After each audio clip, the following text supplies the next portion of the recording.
Part 1 of The Variable Man by Philip K. Dick.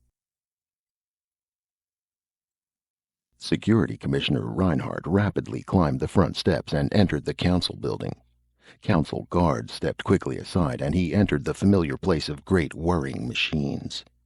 His thin face wrapped, his eyes alight with emotion, Reinhardt gazed intently up at the central SRB computer, studying its reading.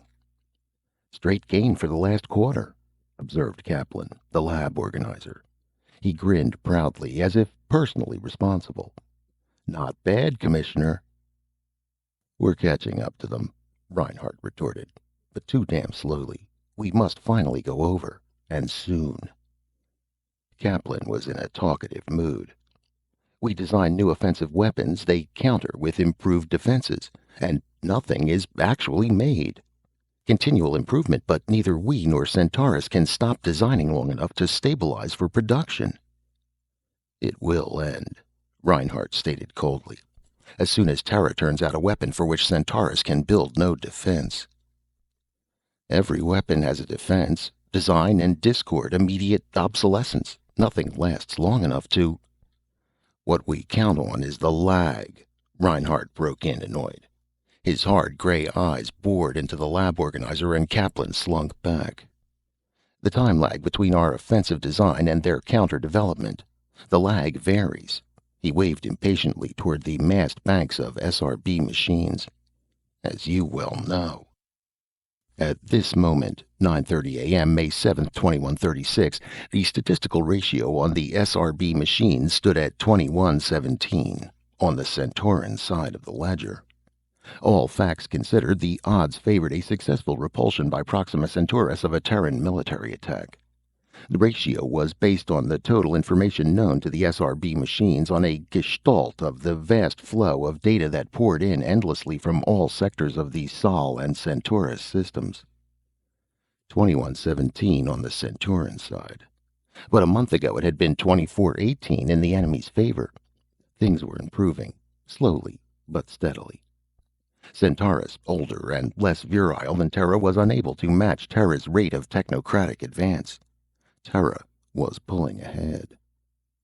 "If we went to war now," Reinhardt said thoughtfully, "we would lose. We're not far enough along to risk an overt attack." A harsh, ruthless glow twisted across the handsome features, distorting them into a stern mask. "But the odds are moving in our favor. Our offensive designs are gradually gaining on their defenses." "Let's hope the war comes soon," Kaplan agreed. "We're all on edge. This damn waiting." The war would come soon. Reinhardt knew it intuitively. The air was full of tension, the elan. He left the SRB rooms and hurried down the corridor to his own elaborately guarded office in the security wing. It wouldn't be long. He could practically feel the hot breath of destiny on his neck. For him, a pleasant feeling.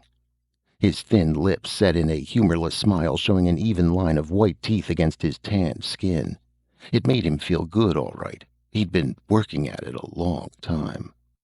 First contact, 100 years earlier, had ignited instant conflict between Proxima Centauran outposts and exploring Terran raiders.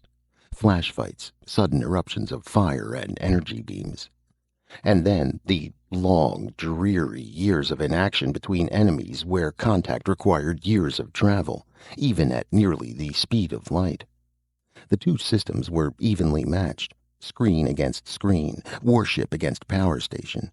The Centauran Empire surrounded Terra, an iron ring that couldn't be broken, rusty and corroded as it was. Radical new weapons had to be conceived if Terra was to break out. Through the windows of his office, Reinhardt could see endless buildings and streets.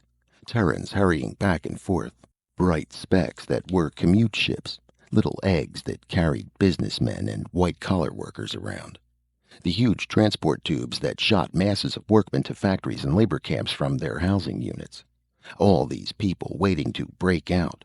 Waiting for the day. Reinhardt snapped on his vid screen, the confidential channel. "Give me military designs," he ordered sharply. He sat tense, his wiry body taut, as the vidscreen warmed into life. Abruptly, he was facing the hulking image of Peter Sherikov, director of the vast network of labs under the Ural Mountains. Sherikov's great bearded features hardened as he recognized Reinhardt. His bushy black eyebrows pulled up in a sullen line. "What do you want? You know I'm busy. We have too much work to do as it is without being bothered by politicians." "I'm dropping over your way," Reinhardt answered lazily. He adjusted the cuff of his immaculate gray cloak. "I want a full description of your work and whatever progress you've made." "You'll find a regular departmental report plate filed in the usual way, around your office someplace. If you'll refer to that, you'll know exactly what we—" "I'm not interested in that. I want to see what you're doing, and I expect you to be prepared to describe your work fully. I'll be there shortly. Half an hour." Reinhardt cut the circuit. Sherikov's heavy features dwindled and faded. Reinhardt relaxed, letting his breath out. Too bad he had to work with Sherikov. He had never liked the man. The big Polish scientist was an individualist, refusing to integrate himself with society.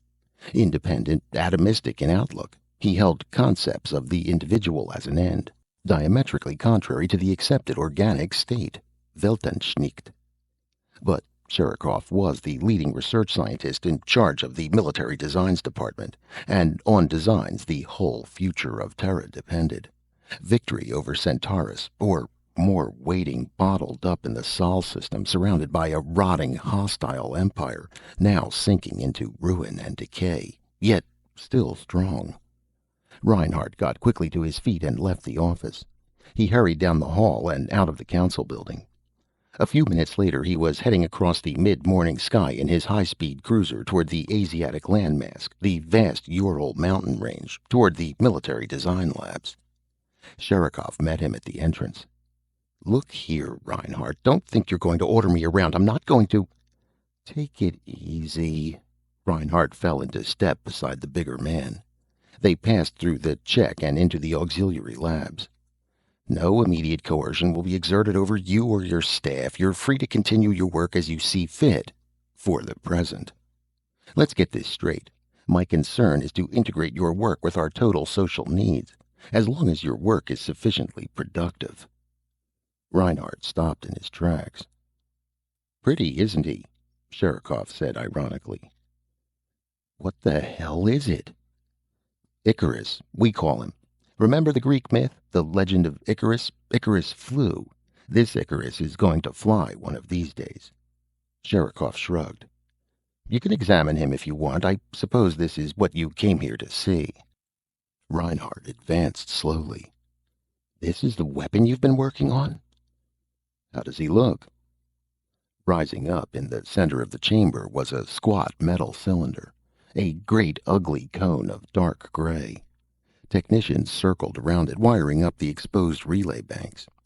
Reinhardt caught a glimpse of endless tubes and filaments, a maze of wires and terminals and parts crisscrossing each other, layer on layer. "What is it?" Reinhardt perched on the edge of a workbench, leaning his big shoulders against the wall.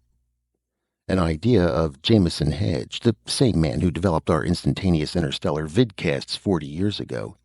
He was trying to find a method of faster-than-light travel when he was killed, destroyed along with most of his work. After that, FTL research was abandoned. It looked as if there were no future in it." "Wasn't it shown that nothing could travel faster than light?" "The interstellar vidcasts do. No.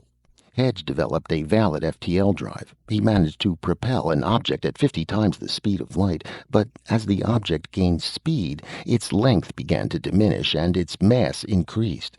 This was in line with familiar 20th century concepts of mass energy transformation.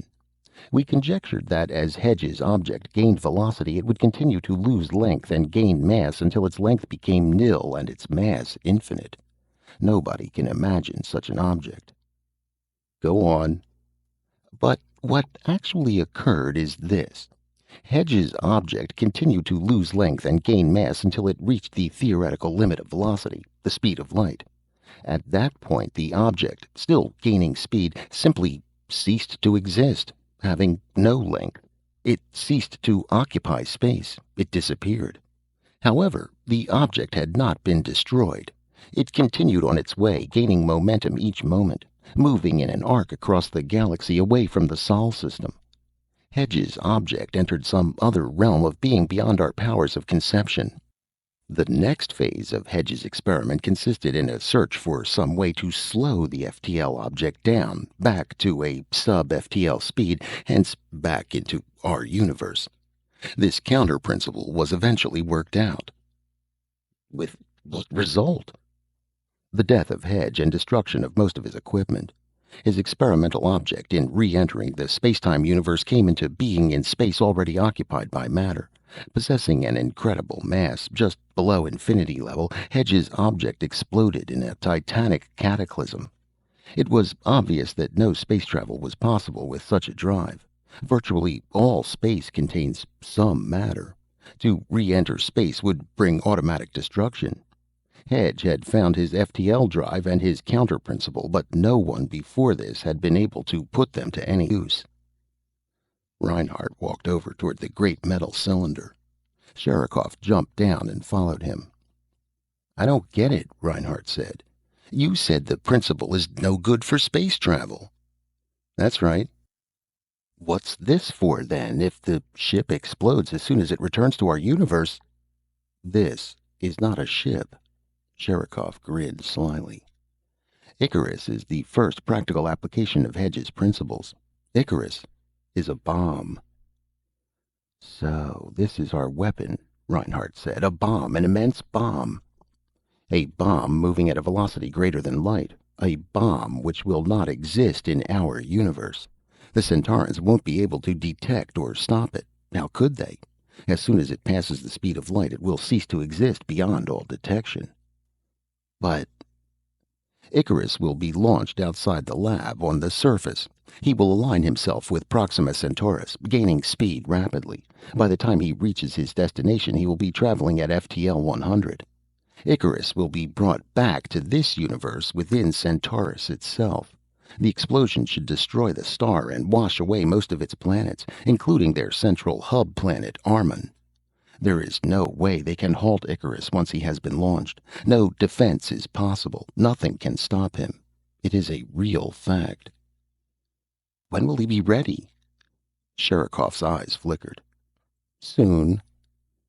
"Exactly how soon?" The big Pole hesitated.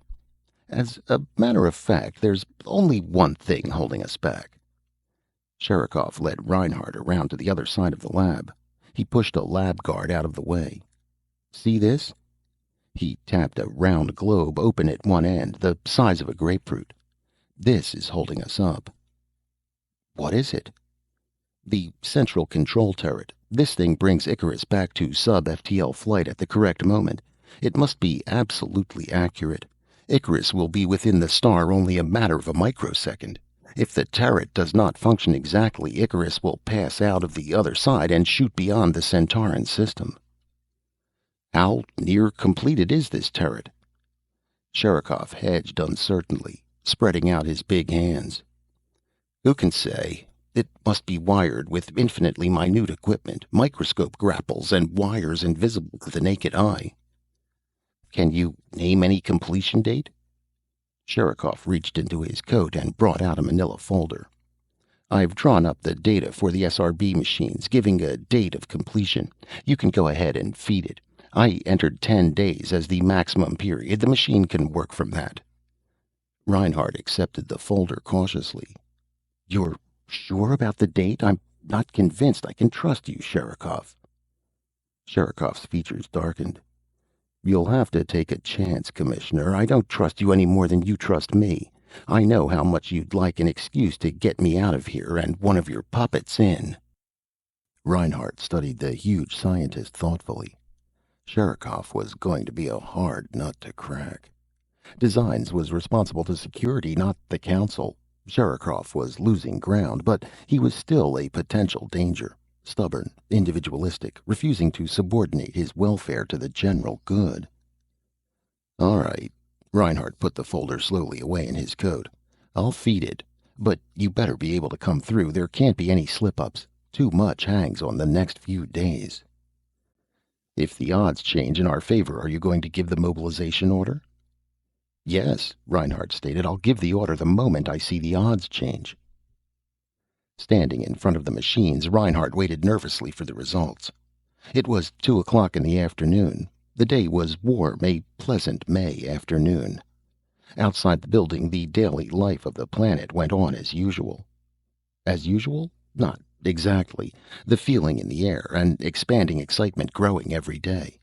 Terra had waited a long time. The attack on Proxima Centaurus had to come, and the sooner the better.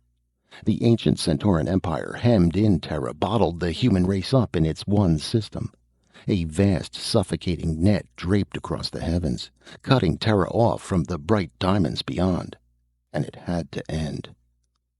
The SRB machines whirred, the visible combination disappearing. For a time, no ratio showed. Reinhardt tensed, his body rigid. He waited. The new ratio appeared.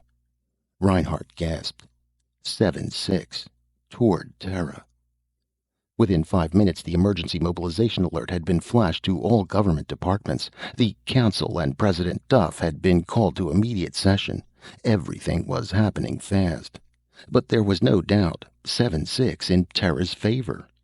Reinhardt hurried frantically to get his papers in order in time for the Council session. At Histo Research, the message plate was quickly pulled from the confidential slot and rushed across the central lab to the chief official.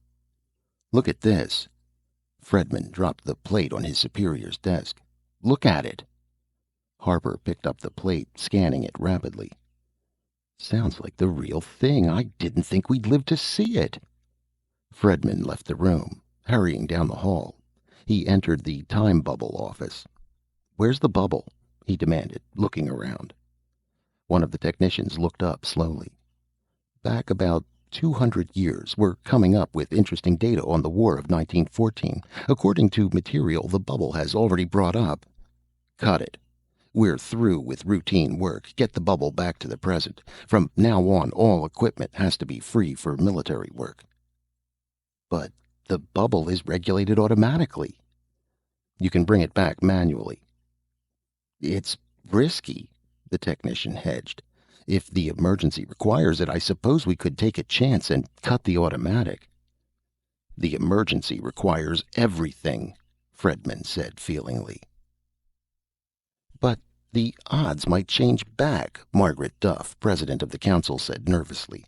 Any minute they can revert. This is our chance, Reinhardt snapped, his temper rising. What the hell's the matter with you? We've waited years for this. The council buzzed with excitement. Margaret Duff hesitated uncertainly, her blue eyes clouded with worry. I realize the opportunity is here, at least statistically, but the new odds have just appeared. How do we know they'll last? They stand on the basis of a single weapon. You're wrong. You don't grasp the situation. Reinhardt held himself in check with great effort. Sherikov's weapon tipped the ratio in our favor, but the odds have been moving in our direction for months. It was only a question of time. The new balance was inevitable, sooner or later. It's not just Sherikov. He's only one factor in this. It's all 9 planets of the Sol system. Not a single man. One of the councilmen stood up. The president must be aware the entire planet is eager to end this waiting. All our activities for the past 80 years have been directed toward... Reinhardt moved close to the slender president of the council. If you don't approve the war, there probably will be mass rioting. Public reaction will be strong. Damn strong. And you know it. Margaret Duff shot him a cold glance. You sent out the emergency order to force my hand. You were fully aware of what you were doing. You knew once the order was out, there'd be no stopping things. A murmur rushed through the council, gaining volume. We have to approve the war. We're committed. It's too late to turn back.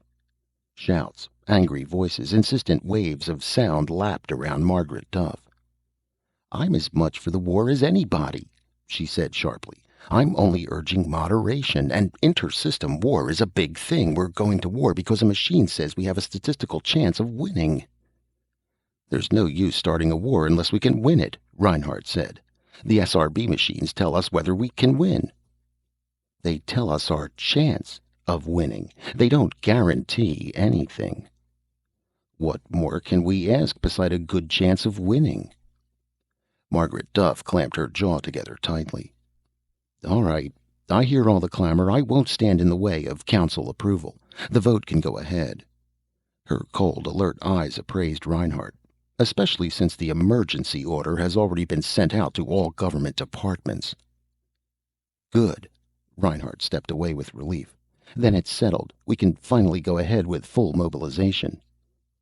Mobilization proceeded rapidly. The next 48 hours were alive with activity. Reinhardt attended a policy-level military briefing in the council rooms conducted by Fleet Commander Carleton. You can see our strategy, Carleton said. He traced a diagram on the blackboard with a wave of his hand. Sherikov states it'll take 8 more days to complete the FTL bomb. During that time, the fleet we have near the Centauran system will take up positions. As the bomb goes off, the fleet will begin operations against the remaining Centauran ships. Many will no doubt survive the blast, but with Armin gone, we should be able to handle them. Reinhardt took Commander Carleton's place. I can report on the economic situation. Every factory on Terra is converted to arms production. With Armin out of the way, we should be able to promote mass insurrection among the Centauran colonies. An inter-system empire is hard to maintain, even with ships that approach light speed. Local warlords should pop up all over the place. We want to have weapons available for them and ships, starting now, to reach them in time. Eventually, we hope to provide a unifying principle around which the colonies can all collect. Our interest is more economic than political. They can have any kind of government they want as long as they act as supply areas for us, as our 8 system planets act now. Carleton resumed his report. Once the Centauran fleet has been scattered, we can begin the crucial stage of the war. The landing of men and supplies from the ships we have waiting in all key areas throughout the Centauran system. In this stage, Reinhardt moved away. It was hard to believe only 2 days had passed since the mobilization order had been sent out. The whole system was alive, functioning with feverish activity. Countless problems were being solved, but much remained. He entered the lift and ascended to the SRB room, curious to see if there had been any change in the machine's reading. He found it the same. So far, so good. Did the Centaurans know about Icarus? No doubt. But there wasn't anything they could do about it, at least not in 8 days. Kaplan came over to Reinhardt, sorting a new batch of data that had come in. The lab organizer searched through his data. An amusing item came in. It might interest you. He handed a message plate to Reinhardt. It was from Histo Research. May 9th, 2136. This is to report that in bringing the research time bubble up to the present, the manual return was used for the first time. Therefore, a clean break was not made, and a quantity of material from the past was brought forward. This material included an individual from the early 20th century who escaped from the lab immediately. He has not yet been taken into protective custody. Histo Research regrets this incident, but attributes it to the emergency. E. Fredman. Reinhardt handed the plate back to Kaplan. Interesting. The man from the past, hauled into the middle of the biggest war the universe has seen. Strange things happen. I wonder what the machines will think. Hard to say. Probably nothing. Reinhardt left the room and hurried along the corridor to his own office. As soon as he was inside, he called Sherikov on the vidscreen using the confidential line. The Pole's heavy features appeared. Good day, Commissioner. How's the war effort? Fine. How's the turret wiring proceeding? A faint frown flickered across Sherikov's face. As a matter of fact, Commissioner... What's the matter? Reinhardt said sharply. Sherikov floundered. You know how these things are. I've taken my crew off it and tried robot workers. They have greater dexterity, but they can't make decisions. This calls for more than mere dexterity. This calls for... He searched for a word. For an artist. Reinhardt's face hardened. Listen, Sherikov, you have 8 days left to complete the bomb. The data given to the SRB machines contained that information. The 7-6 ratio is based on that estimate. If you don't come through... Sherikov twisted in embarrassment. Don't get excited, Commissioner. We'll complete it. I hope so. Call me as soon as it's done. Reinhardt snapped off the connection. If Sherikov let them down, he'd have him taken out and shot. The whole war depended on the FTL bomb. Vidscreen glowed again. Reinhardt snapped it on. Kaplan's face formed on it. The lab organizer's face was pale and frozen. Commissioner, you better come up to the SRB office. Something's happened. What is it? I'll show you.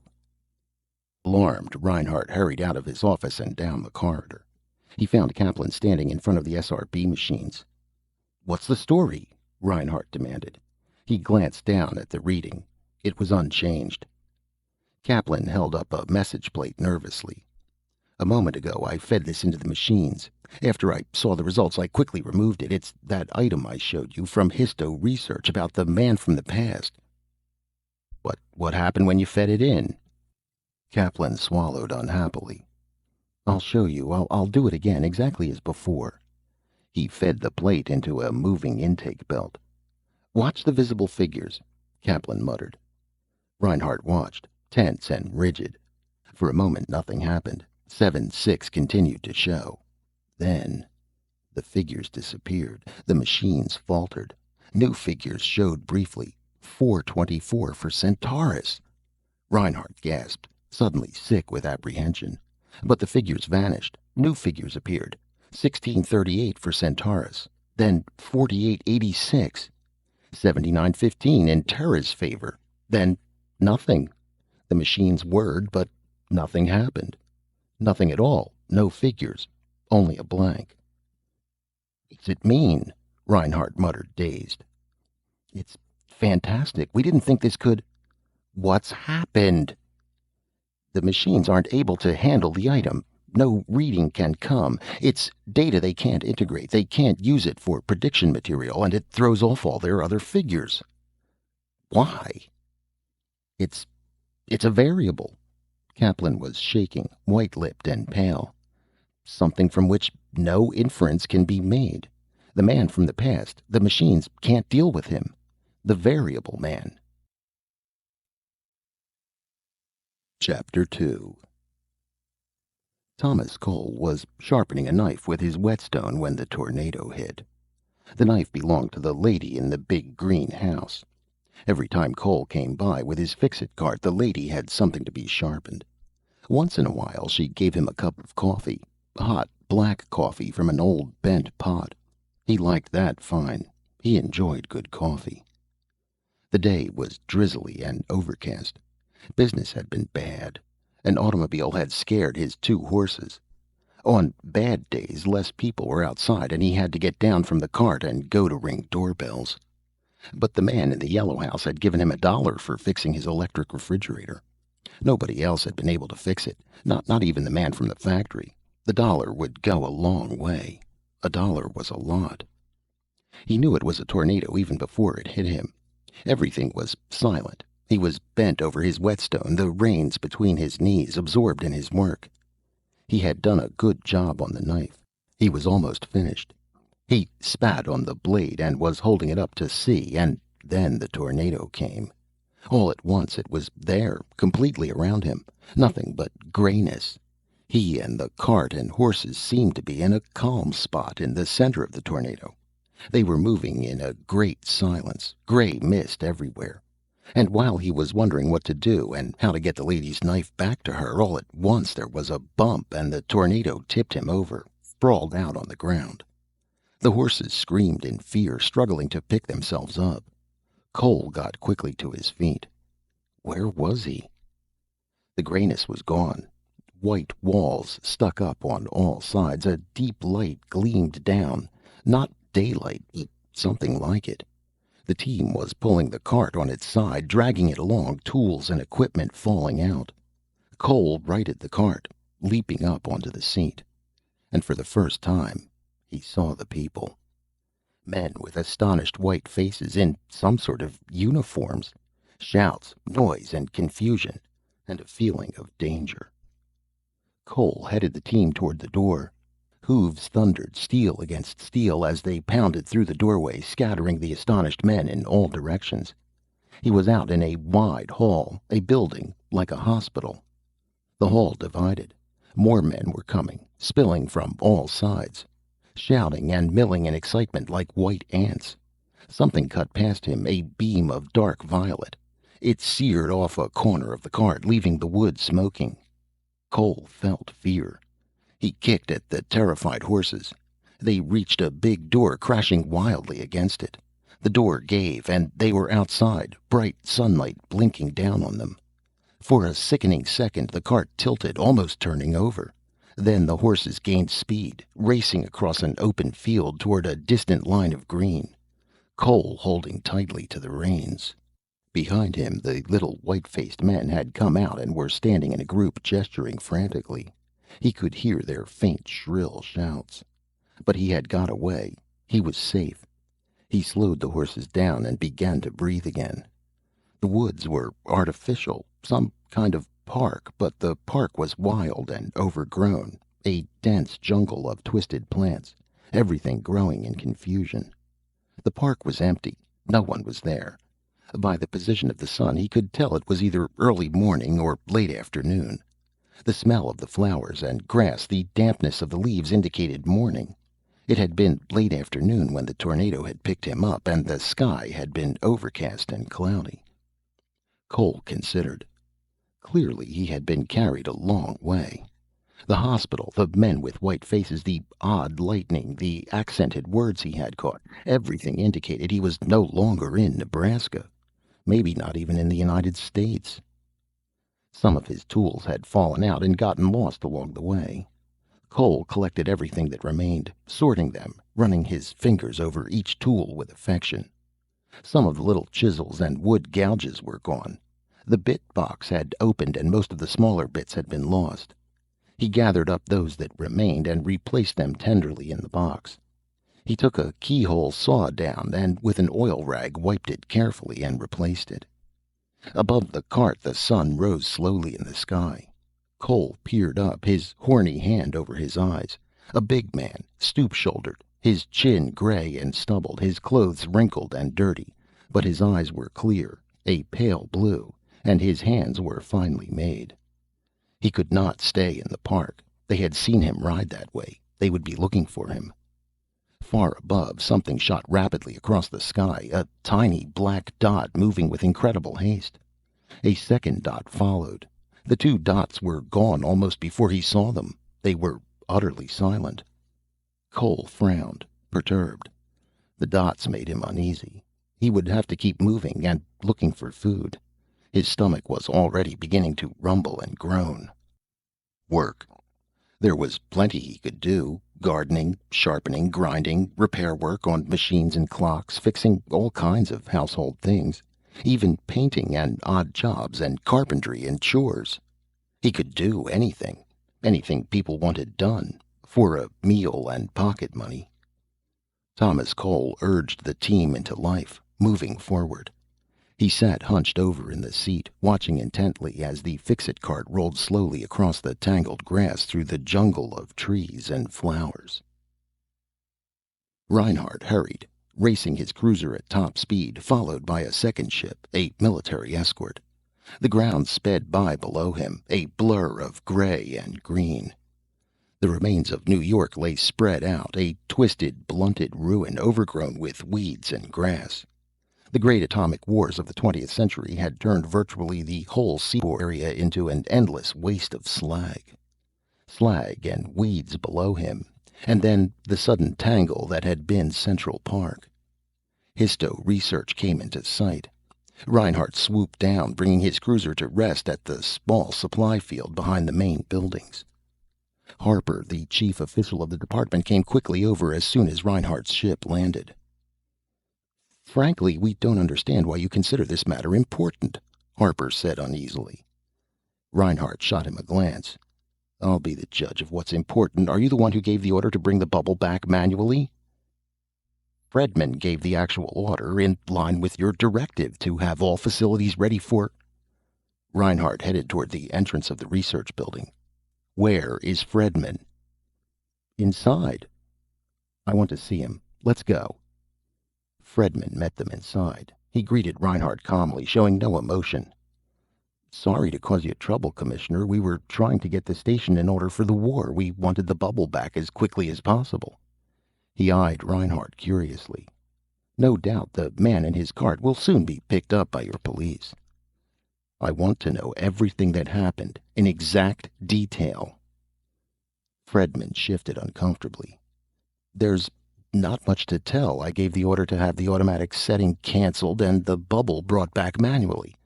At the moment the signal reached it, the bubble was passing through the spring of 1913. As it broke loose, it tore off a piece of ground on which this person and his cart were located. The person naturally was brought up to the present, inside the bubble. Didn't any of your instruments tell you the bubble was loaded? We were too excited to take any readings. Half an hour after the manual control was thrown, the bubble materialized in the observation room. It was de-energized before anyone noticed what was inside. We tried to stop him, but he drove the cart out into the hall, bowling us out of his way. The horses were in a panic. What kind of cart was it? There was some kind of sign on it, painted in black letters on both sides. No one saw what it was. Go ahead. What happened then? Somebody fired a Slem ray after him, but it missed. The horses carried him out of the building and onto the grounds. By the time we reached the exit, the cart was halfway to the park. Reinhardt reflected. If he's still in the park, we should have him shortly, but we must be careful. He was already starting back toward his ship, leaving Fredman behind. Harper fell in beside him. Reinhardt halted by his ship. He beckoned some government guards over. Put the executive staff of this department under arrest. I'll have them tried on a treason count later on. He smiled ironically as Harper's face blanched sickly pale.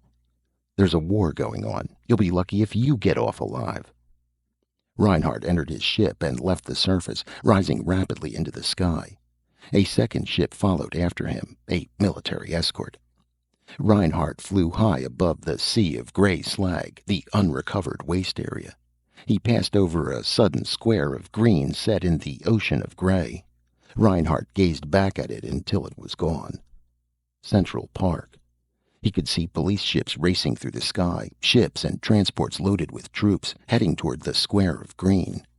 On the ground, some heavy guns and surface cars rumbled along, lines of black approaching the park from all sides. They would have the man soon, but meanwhile the SRB machines were blank, and on the SRB machines' readings, the whole war depended. About noon, the cart reached the edge of the park. Cole rested for a moment, allowing the horses time to crop at the thick grass. The silent expanse of slag amazed him. What had happened? Nothing stirred, no buildings, no sign of life. Grass and weeds poked up occasionally through it, breaking the flat surface here and there, but even so, the sight gave him an uneasy chill. Cole drove the cart slowly out onto the slag, studying the sky above him. There was nothing to hide him, now that he was out of the park. The slag was bare and uniform, like the ocean. If he were spotted... A horde of tiny black dots raced across the sky, coming rapidly closer. Presently they veered to the right and disappeared. More planes, wingless metal planes. He watched them go, driving slowly on. Half an hour later something appeared ahead. Cole slowed the cart down, peering to see. The slag came to an end. He had reached its limits.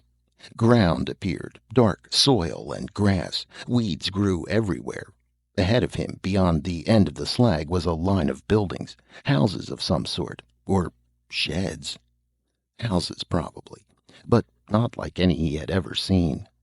The houses were uniform, all exactly the same, like little green shells, rows of them, several hundred.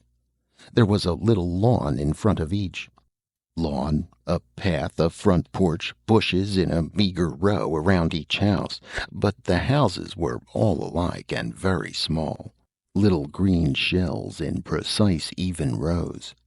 He urged the cart cautiously forward, toward the houses.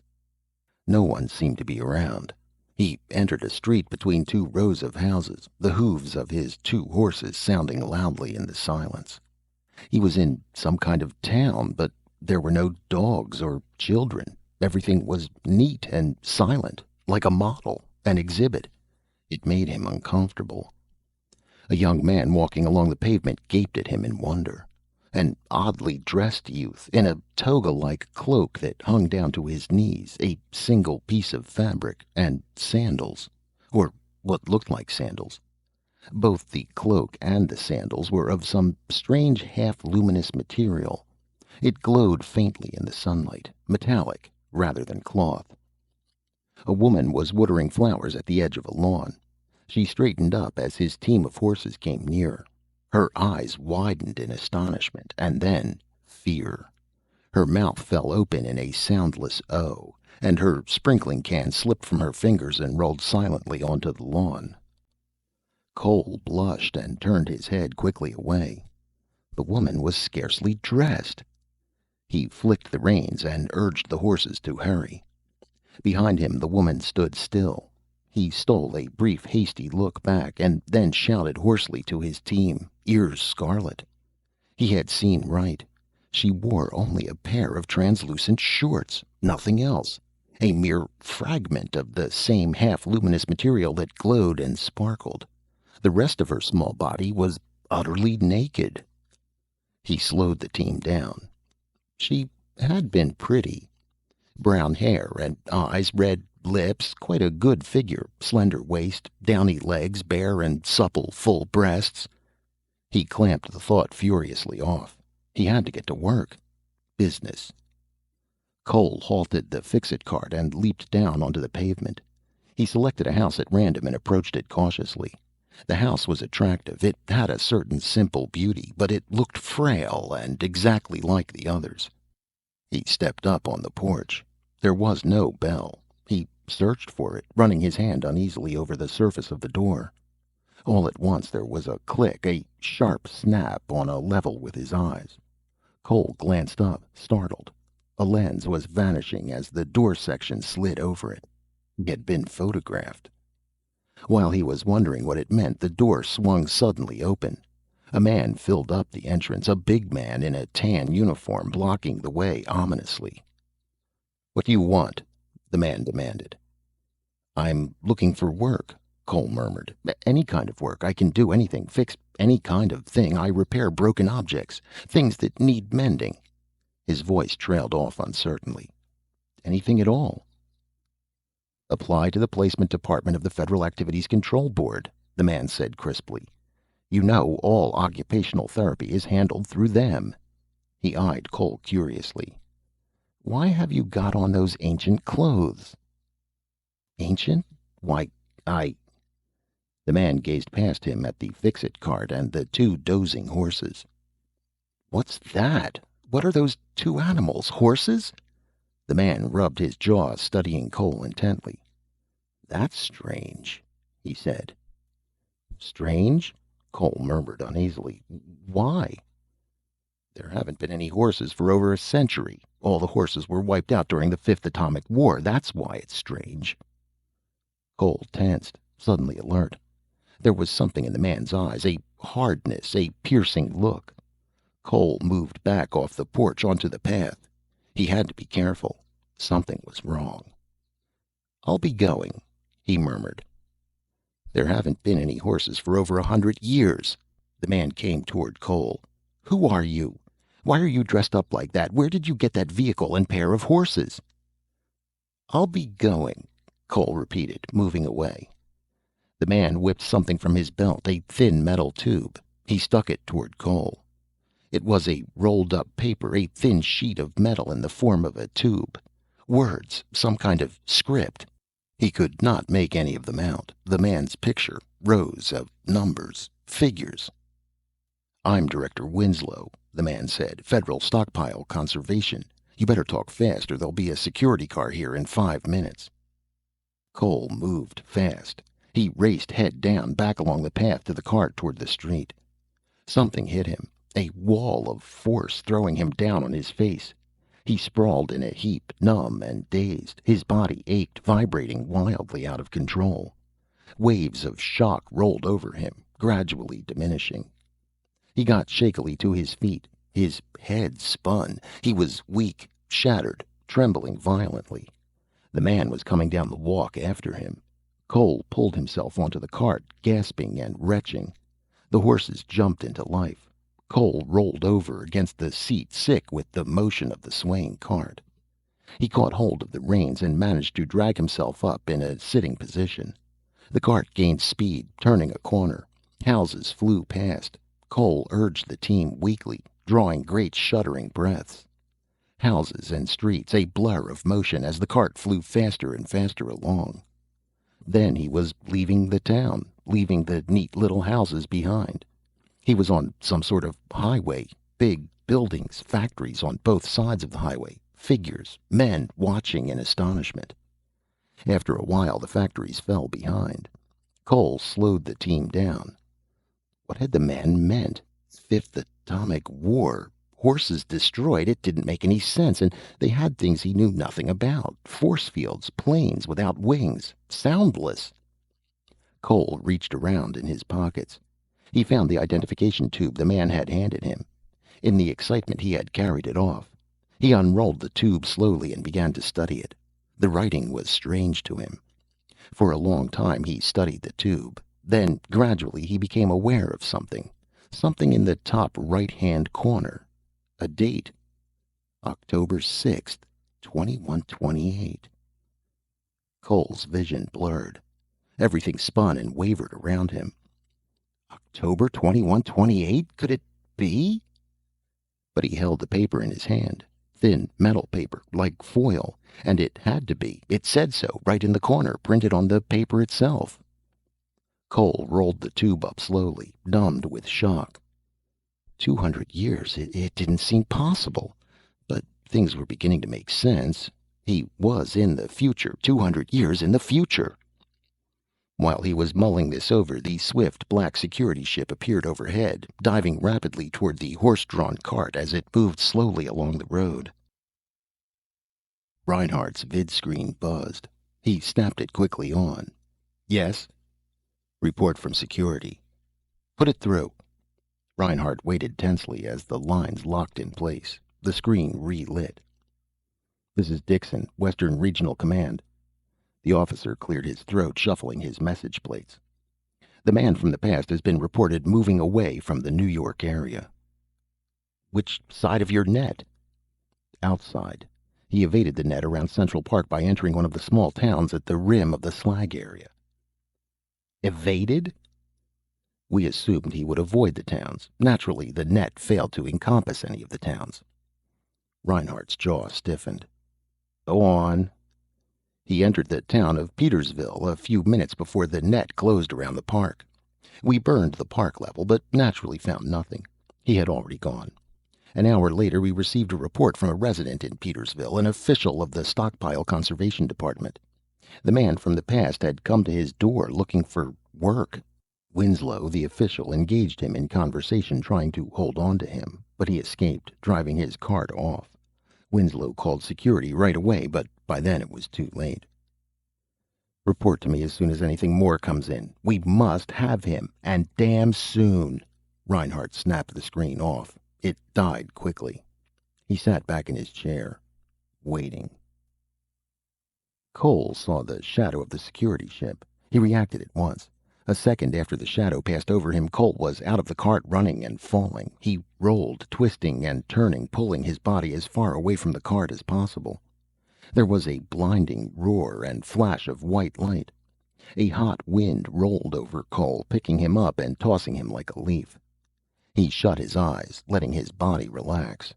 He bounced, falling and striking the ground. Gravel and stones tore into his face, his knees, the palms of his hands. Cole cried out, shrieking in pain. His body was on fire. He was being consumed, incinerated by the blinding white orb of fire. The orb expanded, growing in size, swelling like some monstrous sun, twisted and bloated. The end had come. There was no hope. He gritted his teeth. The greedy orb faded, dying down. It sputtered and winked out, blackening into ash. The air reeked, a bitter, acrid smell. His clothes were burning and smoking. The ground under him was hot, baked dry, seared by the blast. But he was alive, at least for a while. Cole opened his eyes slowly. The cart was gone. A great hole gaped where it had been, a shattered sore in the center of the highway. An ugly cloud hung above the hole, black and ominous. Far above, the wingless plane circled, watching for any signs of life. Cole lay breathing shallowly, slowly. Time passed. The sun moved across the sky with agonizing slowness. It was perhaps 4 in the afternoon. Cole calculated mentally. In 3 hours it would be dark. If he could stay alive until then. Had the plane seen him leap from the cart? He lay without moving. The late afternoon sun beat down on him. He felt sick, nauseated, and feverish. His mouth was dry. Some ants ran over his outstretched hand. Gradually, the immense black cloud was beginning to drift away, dispersing into a formless blob. The cart was gone. The thought lashed against him, pounding at his brain, mixing with his labored pulse beat. Gone. Destroyed. Nothing but ashes and debris remained. The realization dazed him. Finally, the plane finished its circling, winging its way toward the horizon, and at last it vanished. The sky was clear. Cole got unsteadily to his feet. He wiped his face shakily. His body ached and trembled. He spat a couple of times, trying to clear his mouth. The plane would probably send in a report. People would be coming to look for him. Where could he go? To his right, a line of hills rose up, a distant green mass. Maybe he could reach them. He began to walk slowly. He had to be very careful. They were looking for him, and they had weapons. Incredible weapons. He would be lucky to still be alive when the sun set. His team and fix-it cart were gone, and all his tools. Cole reached into his pockets. Searching through them hopefully, he brought out some small screwdrivers, a little pair of cutting pliers, some wire, some solder, the whetstone, and finally, the lady's knife. Only a few small tools remained. He had lost everything else. But without the cart, he was safer, harder to spot. They would have more trouble finding him on foot. Cole hurried along, crossing the level fields toward the distant range of hills. The call came through to Reinhardt almost at once. Dixon's features formed on the vidscreen. "I have a further report, Commissioner." Dixon scanned the plate. "Good news. The man from the past was sighted moving away from Petersville along Highway 13 at about 10 miles an hour on his horse-drawn cart. Our ship bombed him immediately." Did you get him?" "The pilot reports no sign of life after the blast." Reinhardt's pulse almost stopped. He sank back in his chair. "Then he's dead?"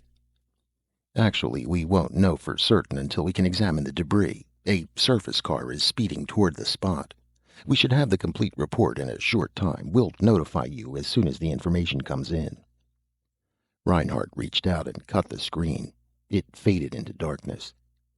They got the man from the past, or had he escaped again? Weren't they ever going to get him? Couldn't he be captured? And meanwhile, the SRB machines were silent, showing nothing at all. Reinhardt sat brooding, waiting impatiently for the report of the surface car to come in. It was evening. "Come on," Stephen shouted, running frantically after his brother. "Come on back." "Catch me."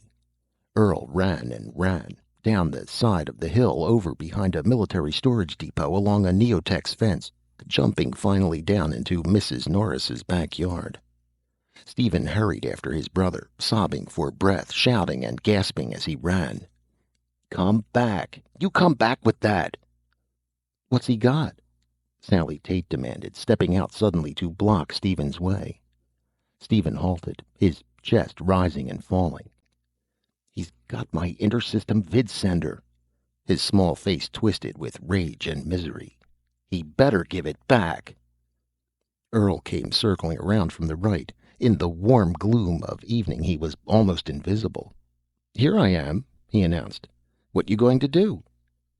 Stephen glared at him hotly. His eyes made out the square box in Earl's hands. "You give that back, or I'll tell Dad." Earl laughed. "Make me." "Dad'll make you." "You better give it to him," Sally said. "Catch me." Earl started off. Stephen pushed Sally out of the way, lashing wildly at his brother. He collided with him, throwing him sprawling. The box fell from Earl's hands. It skidded to the pavement, crashing into the side of a guide light post. Earl and Stephen picked themselves up slowly. They gazed down at the broken box. "See?" Stephen shrilled, tears filling his eyes. "See what you did?" "You did it. You pushed into me." "You did it." Stephen bent down and picked up the box. He carried it over to the guide light, sitting down on the curb to examine it. Earl came over slowly. "If you hadn't pushed me, it wouldn't have gotten broken." Night was descending rapidly. The line of hills rising above the town were already lost in darkness. A few lights had come on here and there. The evening was warm. A surface car slammed its doors someplace off in the distance. In the sky, ships droned back and forth, weary commuters coming home from work in the big underground factory units. Thomas Cole came slowly toward the three children grouped around the guide light. He moved with difficulty, his body sore and bent with fatigue. Night had come, but he was not safe yet. He was tired, exhausted, and hungry. He had walked a long way, and he had to have something to eat. Soon. A few feet from the children, Cole stopped. They were all intent and absorbed by the box on Stephen's knees. Suddenly a hush fell over the children. Earl looked up slowly. In the dim light, the big, stooped figure of Thomas Cole seemed extra menacing. His long arms hung down loosely at his sides. His face was lost in shadow. His body was shapeless, indistinct. A big, uniformed statue standing silently a few feet away, unmoving in the half-darkness. "Who are you?" Earl demanded, his voice low. "What do you want?" Sally said. The children edged away nervously. "Get away!" Cole came toward them. He bent down a little. The beam from the guide light crossed his features. Lean, prominent nose, beak-like, faded blue eyes. Stephen scrambled to his feet, clutching the vidsender box. "You get out of here!" "Wait!" Cole smiled, crookedly at them. His voice was dry and raspy. "What do you have there?" He pointed with his long, slender fingers. "The box you're holding." The children were silent. Finally, Stephen stirred. "It's my intersystem vidsender." "Only it doesn't work," Sally said. "Earl broke it." Stephen glared at his brother bitterly. "Earl threw it down and broke it." Cole smiled a little. He sank down wearily on the edge of the curb, sighing with relief. He had been walking too long. His body ached with fatigue. He was hungry and tired. For a long time he sat, wiping perspiration from his neck and face, too exhausted to speak. "Who are you?" Sally demanded at last. "Why do you have on those funny clothes? Where did you come from?" "Where?" Cole looked around at the children. "From a long way off. A long way." He shook his head slowly from side to side, trying to clear it. "What's your therapy?" Earl said. "My therapy?" What do you do? Where do you work?" Cole took a deep breath and let it out again slowly. "I fix things. All kinds of things. Any kind." Earl sneered. "Nobody fixes things. When they break, you throw them away." Cole didn't hear him. Sudden need had roused him, getting him suddenly to his feet. "You know any work I can find?" he demanded. "Things I could do. I can fix anything. Clocks, typewriters, refrigerators, pots and pans, leaks in the roof. I can fix anything there is." Stephen held out his intersystem vidsender. "Fix this." There was silence. Slowly, Cole's eyes focused on the box. "That?" "My sender. Earl broke it." Cole took the box slowly. He turned it over, holding it up to the light. He frowned, concentrating on it. His long, slender fingers moved carefully over the surface, exploring it. "He'll steal it," Earl said suddenly. "No." Cole shook his head vaguely. "I'm reliable." His sensitive fingers found the studs that held the box together. He depressed the studs, pushing them expertly in. The box opened, revealing its complex interior. "He got it open," Sally whispered. "Give it back," Stephen demanded, a little frightened. He held out his hand. I want it back." The three children watched Cole apprehensively. Cole fumbled in his pocket.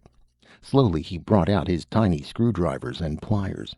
He laid them in a row beside him. He made no move to return the box. "I want it back," Stephen said feebly. Cole looked up. His faded blue eyes took in the sight of the three children standing before him in the gloom. "I'll fix it for you. You said you wanted it fixed." "I want it back." Stephen stood on one foot, then the other, torn by doubt and indecision. "Can you really fix it? Can you make it work again?" "Yes." "All right. Fix it for me, then." A sly smile flickered across Cole's tired face. "Now, wait a minute. If I fix it, will you bring me something to eat? I'm not fixing it for nothing." "Something to eat?" "Food. I need hot food. Maybe some coffee." Stephen nodded. "Yes, I'll get it for you." Cole relaxed. "Fine. That's fine." He turned his attention back to the box resting between his knees. "Then I'll fix it for you. I'll fix it for you good."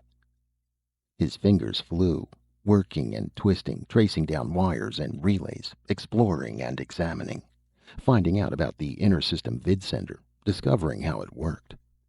Stephen slipped into the house through the emergency door. He made his way to the kitchen with great care, walking on tiptoe. He punched the kitchen controls at random, his heart beating excitedly. The stove began to whir, purring into life. Meter readings came on, crossing toward the completion marks. Presently the stove opened, sliding out a tray of steaming dishes. The mechanism clicked off, dying into silence. Stephen grabbed up the contents of the tray, filling his arms. He carried everything down the hall, out of the emergency door, and into the yard. The yard was dark. Stephen felt his way carefully along. He managed to reach the guide light without dropping anything at all. Thomas Cole got slowly to his feet as Stephen came into view. "Here," Stephen said. He dumped the food onto the curb, gasping for breath. "Here's the food. Is it finished?" Cole held out the inter-system vidsender. "It's finished. It was pretty badly smashed." Earl and Sally gazed up wide-eyed. "Does it work?" Sally asked. "Of course not," Earl stated. "How could it work? He couldn't—" "Turn it on." Sally nudged Stephen eagerly. "See if it works." Stephen was holding the box under the light, examining the switches. He clicked the main switch on. The indicator light gleamed. "It lights up," Stephen said. "Say something into it." Stephen spoke into the box. "Hello, hello, this is operator 6Z75 calling. Can you hear me? This is operator 6Z75. Can you hear me?" In the darkness, away from the beam of the guide light, Thomas Cole sat crouched over the food.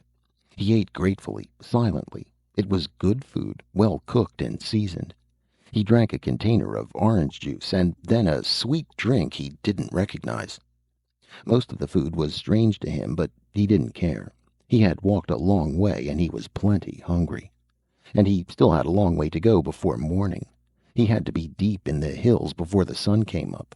Instinct told him that he would be safe among the trees and tangled growth, at least as safe as he could hope for. He ate rapidly, intent on the food. He did not look up until he was finished. Then he got slowly to his feet, wiping his mouth with the back of his hand.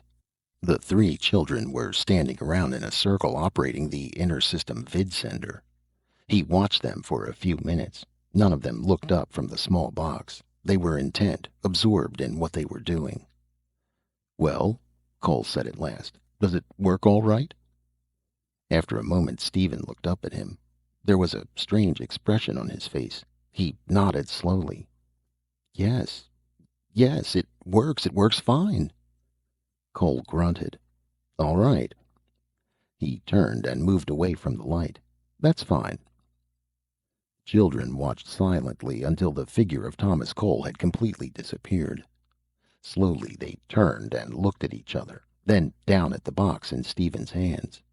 They gazed at the box in growing awe, awe mixed with dawning fear.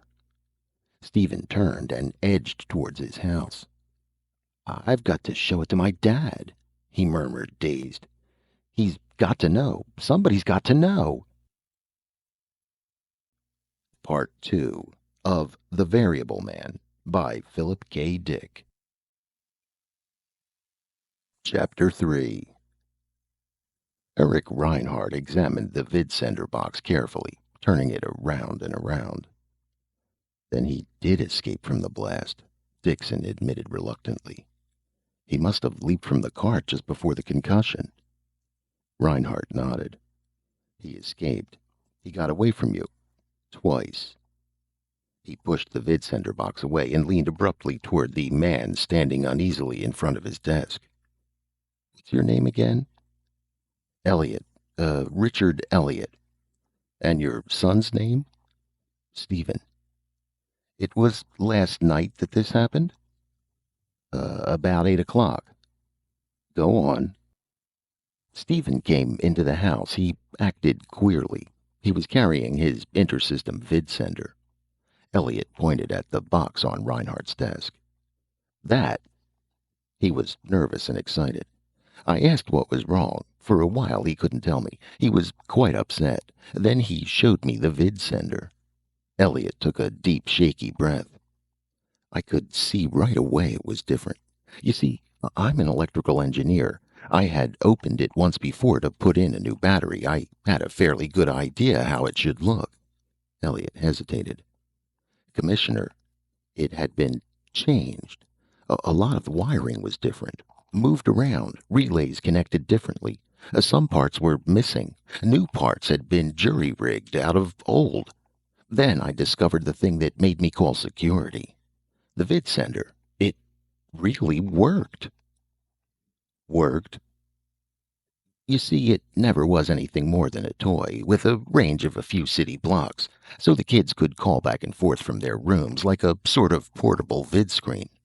Commissioner, I tried out the vidsender, pushing the call button and speaking into the microphone. I got a ship of the line, a battleship, operating beyond Proxima Centaurus over 8 light years away, as far out as the actual vidsenders operate. Then I called security right away. For a time, Reinhardt was silent. Finally, he tapped the box lying on the desk. You got a ship of the line with this? That's right. How big are the regular vidsenders? Dixon supplied the information. As big as a 20-ton safe. That's what I thought. Reinhardt waved his hand impatiently. All right, Elliot. Thanks for turning the information over to us. That's all. Security police led Elliot outside the office. Reinhardt and Dixon looked at each other. This is bad, Reinhardt said harshly. He has some ability, some kind of mechanical ability. Genius, perhaps, to do a thing like this. Look at the period he came from, Dixon, the early part of the 20th century before the wars began. That was a unique period. There was a certain vitality, a certain ability. It was a period of incredible growth and discovery. Edison, Pasteur, Burbank, the Wright brothers. Inventions and machines. People had an uncanny ability with machines, a kind of intuition about machines, which we don't have. You mean? I mean, a person like this coming into our time is bad in itself, war or no war. He's too different. He's oriented along different lines. He has abilities we lack. This fixing skill of his, it throws us off, out of kilter. And with the war. Now I'm beginning to understand why the SRB machines couldn't factor him. It's impossible for us to understand this kind of person. Winslow says he asked for work, any kind of work. The man said he could do anything, fix anything. Do you understand what that means? No, Dixon said. What does it mean? Can any of us fix anything? No. None of us can do that. We're specialized. Each of us has his own line, his own work. I understand my work. You understand yours. The tendency in evolution is toward greater and greater specialization. Man's society is an ecology that forces adaptation to it. Continual complexity makes it impossible for any of us to know anything outside our own personal fields. I can't follow the work of the man sitting at the desk next to me. Too much knowledge has piled up in each field, and there's too many fields. This man is different. He can fix anything, do anything. He doesn't work with knowledge, with science, the classified accumulation of facts. He knows nothing. It's not in his head, a form of learning. He works by intuition. His power is in his hands, not his head. Jack of all trades, his hands, like a painter, an artist, in his hands, and he cuts across our lives like a knife blade. And the other problem? The other problem is that this man, this variable man, has escaped into the Albertine mountain range. Now we'll have one hell of a time finding him. He's clever in a strange kind of way, like some sort of animal. He's going to be hard to catch. Reinhardt sent Dixon out. After a moment, he gathered up the handful of reports on his desk and carried them up to the SRB room. The SRB room was closed up, sealed off by a ring of armed security police. Standing angrily before the ring of police was Peter Sherikov, his beard wagging angrily, his immense hands on his hips. "What's going on?" Sherikov demanded. "Why can't I go in and peep at the odds?" "Sorry." Reinhardt cleared the police aside. "Come inside with me. I'll explain." The doors opened for them and they entered. Behind them, the doors shut and the ring of police formed outside. "What brings you away from your lab?" Reinhardt asked. Sherikov shrugged. "Several things. I want to see you. I called you on the vidphone and they said you weren't available. I thought maybe something had happened. What's up?" "I'll tell you in a few minutes." Reinhardt called Kaplan over. "Here are some new items. Feed them in right away. I want to see if the machines can total them." "Certainly, Commissioner." Kaplan took the message plates and placed them on an intake belt. The machines hummed into life. "We'll know soon," Reinhardt said, half aloud. Sherikov shot him a keen glance. "We'll know what? Let me in on it. What's taking place?" "We're in trouble. For 24 hours the machines haven't given any reading at all. Nothing but a blank, a total blank." Sherikov's features registered disbelief. "But that's not possible. Some odds exist at all times."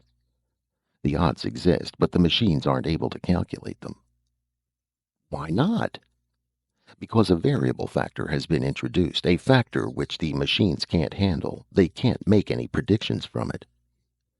"Can't they reject it?" Sherikov said slyly. "Can't they just ignore it?" "No, it exists as real data. Therefore it affects the balance of the material, the sum total of all other available data. To reject it would be to give a false reading. The machines can't reject any data that's known to be true." Sherikov pulled moodily at his black beard.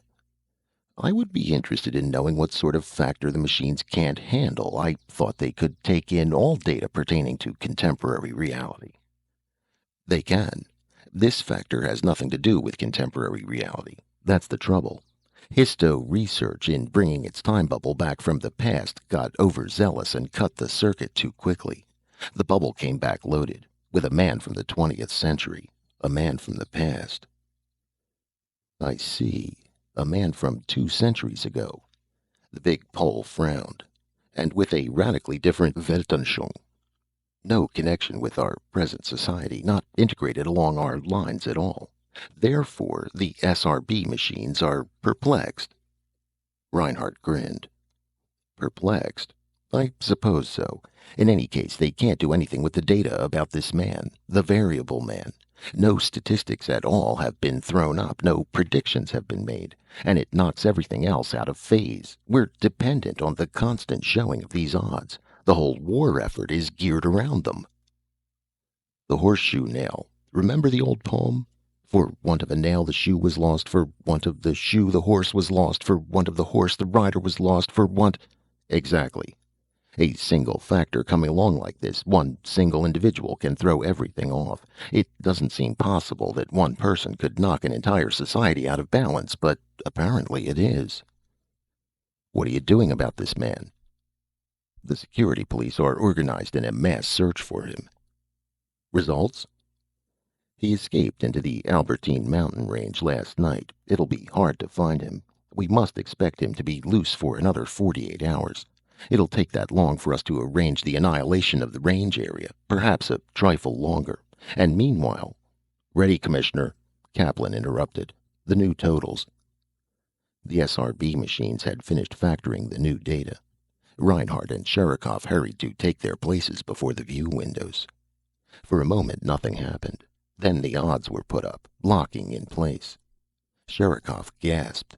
99-2 in favor of Terra. That's wonderful. Now we... The odds vanished. The new odds took their place. 97-4 in favor of Centaurus. Sherikov groaned in astonished dismay. Wait, Reinhardt said to him. I don't think they'll last. The odds vanished. A rapid series of odds shot across the screen, a violent stream of numbers changing almost instantly. At last the machines became silent. Nothing showed. No odds, no totals at all. The view windows were blank. You see, Reinhardt murmured. The same damn thing. Sherikov pondered. Reinhardt, you're too Anglo-Saxon, too impulsive. Be more Slavic. This man will be captured and destroyed within 2 days. You said so yourself. Meanwhile, we're all working night and day on the war effort. The war fleet is waiting near Proxima, taking up positions for the attack on the Centaurans. All our war plants are going full blast. By the time the attack date comes, we'll have a full-sized invasion army ready to take off for the long trip to the Centauran colonies. The whole Terran population has been mobilized. The 8 supply planets are pouring in material. All this is going on night and day, even without odds showing. Long before the attack comes, this man will certainly be dead, and the machines will be able to show odds again. Reinhardt considered. But it worries me, a man like that out in the open, loose. A man who can't be predicted. It goes against science. We've been making statistical reports on society for 2 centuries. We have immense files of data. The machines are able to predict what each person and group will do at a given time, in a given situation. But this man is beyond all prediction. He's a variable. It's contrary to science. The indeterminate particle. What's that? The particle that moves in such a way that we can't predict what position it will occupy at a given second. Random. The random particle. Exactly. It's unnatural. Sherikov laughed sarcastically. Don't worry about it, Commissioner. The man will be captured and things will be returned to their natural state. You'll be able to predict people again, like laboratory rats in a maze. By the way, why is this room guarded? I don't want anyone to know the machines show no totals. It's dangerous to the war effort. Margaret Duff, for example? Reinhardt nodded reluctantly. They're too timid, these parliamentarians. If they discover we have no SRB odds, they'll want to shut down the war planning and go back to waiting. Too slow for you, Commissioner. Laws, debates, council meetings, discussions. Saves a lot of time if one man has all the power, one man to tell people what to do, think for them, lead them around. Reinhardt eyed the big pole critically. That reminds me, how is Icarus coming? Have you continued to make progress on the control turret? A scowl crossed Sherikov's broad features. The control turret? He waved his big hand vaguely. I would say it's coming along all right. We'll catch up in time. Instantly, Reinhardt became alert. Catch up? You mean you're still behind? Somewhat. A little, but we'll catch up. Sherikov retreated toward the door. Let's go down to the cafeteria and have a cup of coffee. You worry too much, Commissioner. Take things more in your stride. I suppose you're right. The 2 men walked out into the hall. I'm on edge. This variable man, I can't get him out of my mind. Has he done anything yet? Nothing important. Rewired a child's toy, a toy vid sender. Oh? Sherikov showed interest. What do you mean? What did he do? I'll show you. Reinhardt led Sherikov down the hall to his office. They entered and Reinhardt locked the door. He handed Sherikov the toy and roughed in what Cole had done. A strange look crossed Sherikov's face. He found the studs on the box and depressed them. The box opened. The big Pole sat down at the desk and began to study the interior of the box. You're sure it was the man from the past who rewired this? Of course. On the spot. The boy damaged it playing. The variable man came along and the boy asked him to fix it. He fixed it all right. Incredible. Sherikov's eyes were only an inch from the wiring. Such tiny relays. How could he? What? Nothing. Sherikov got abruptly to his feet, closing the box carefully. Can I take this along to my lab? I'd like to analyze it more fully. Of course, but why? No special reason. Let's go get our coffee. Sherikov headed toward the door. You say you expect to capture this man in a day or so? Kill him, not capture him. We've got to eliminate him as a piece of data. We're assembling the attack formations right now. No slip-ups this time. We're in the process of setting up a cross-bombing pattern to level the entire Albertine range. He must be destroyed within the next 48 hours. Sherikov nodded absently. Of course, he murmured. A preoccupied expression still remained on his broad features. I understand perfectly. Thomas Cole crouched over the fire he had built, warming his hands. It was almost morning. The sky was turning violet-gray. The mountain air was crisp and chill. Cole shivered and pulled himself closer to the fire.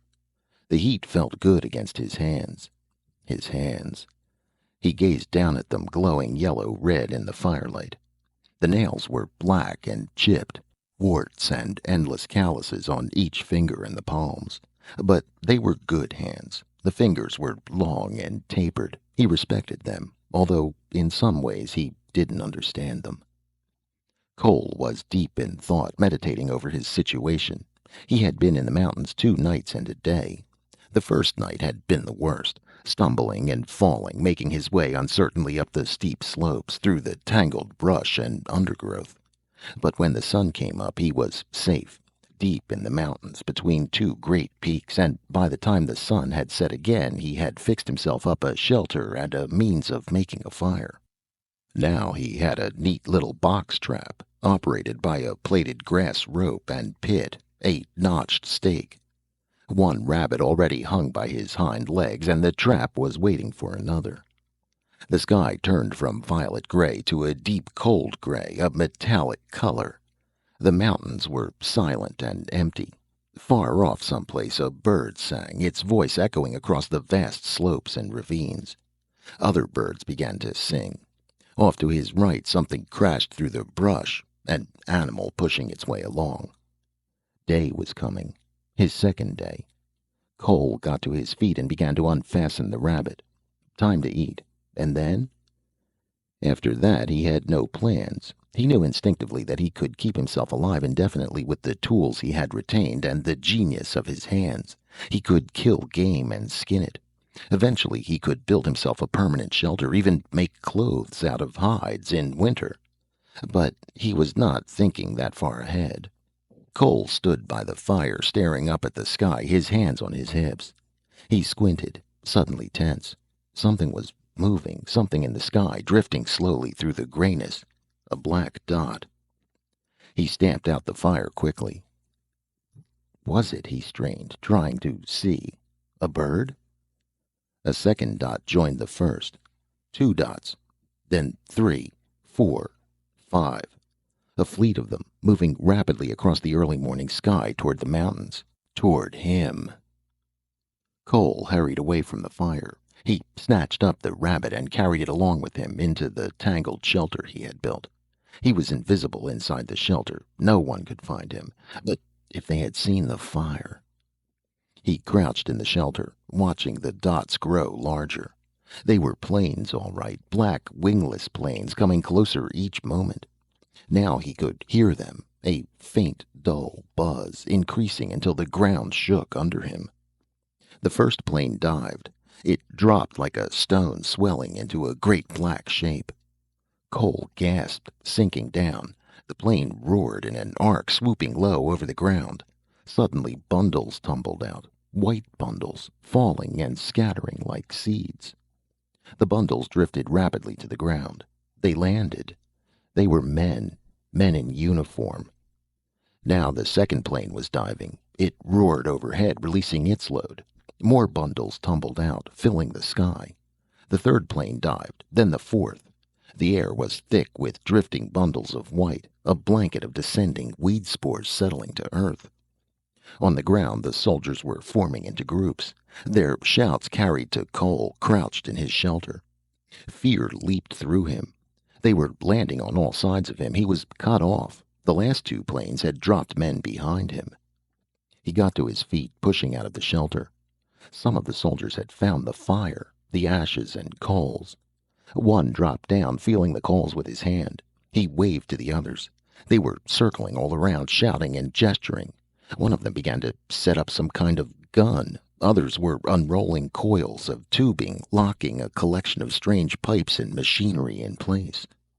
Cole ran. He rolled down a slope, sliding and falling.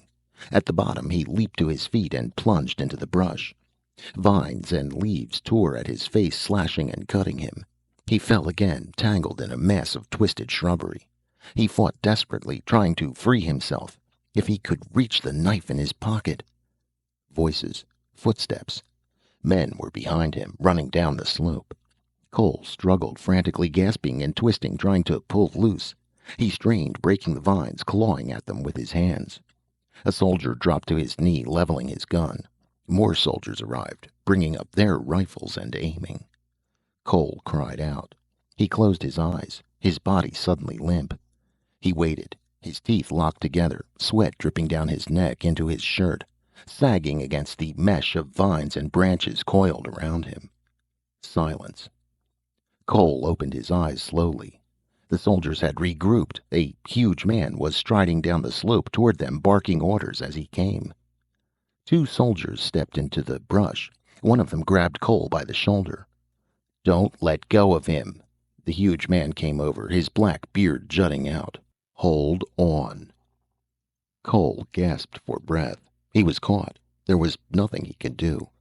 More soldiers were pouring down into the gully, surrounding him on all sides. They studied him curiously, murmuring together. Cole shook his head wearily and said nothing. The huge man with the beard stood directly in front of him, his hands on his hips, looking him up and down. "Don't try to get away," the man said. "You can't get away. Do you understand?" Cole nodded. "All right, good." The man waved. Soldiers clamped metal bands around Cole's arms and wrists. The metal dug into his flesh, making him gasp with pain. More clamps locked around his legs. "Those stay there until we're out of here. A long way out." Where are you taking me?" Peter Sherikov studied the variable man for a moment before he answered. "Where? I'm taking you to my labs under the Urals." He glanced suddenly up at the sky.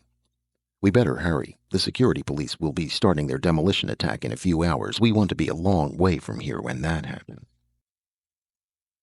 Sherikov settled down in his comfortable, reinforced chair with a sigh. "It's good to be back." He signaled to one of his guards. "All right, you can unfasten him." The metal clamps were removed from Cole's arms and legs. He sagged, sinking down in a heap. Sherikov watched him silently. Cole sat on the floor, rubbing his wrists and legs, saying nothing. "What do you want?" Sherikov demanded. "Food? Are you hungry?" "No." "Medicine? Are you sick? Injured?" "No." Sherikov wrinkled his nose. "A bath wouldn't hurt you any. We'll arrange that later." He lit a cigar, blowing a cloud of gray smoke around him. At the door of the room, 2 lab guards stood with guns ready. No one else was in the room besides Sherikov and Cole. Thomas Cole sat huddled in a heap on the floor, his head sunk down against his chest. He did not stir. His bent body seemed more elongated and stooped than ever, his hair tousled and unkempt, his chin and jowls a rough stubbled gray. His clothes were dirty and torn from crawling through the brush. His skin was cut and scratched. Open sores dotted his neck and cheeks and forehead. He said nothing. His chest rose and fell. His faded blue eyes were almost closed. He looked quite old. A withered, dried-up old man. Sherikov waved one of the guards over. "Have a doctor brought up here. I want this man checked over. He may need intravenous injections. He may not have had anything to eat for a while." The guard departed. "I don't want anything to happen to you," Sherikov said. "Before we go on, I'll have you checked over and deloused at the same time." Cole said nothing. Sherikov laughed.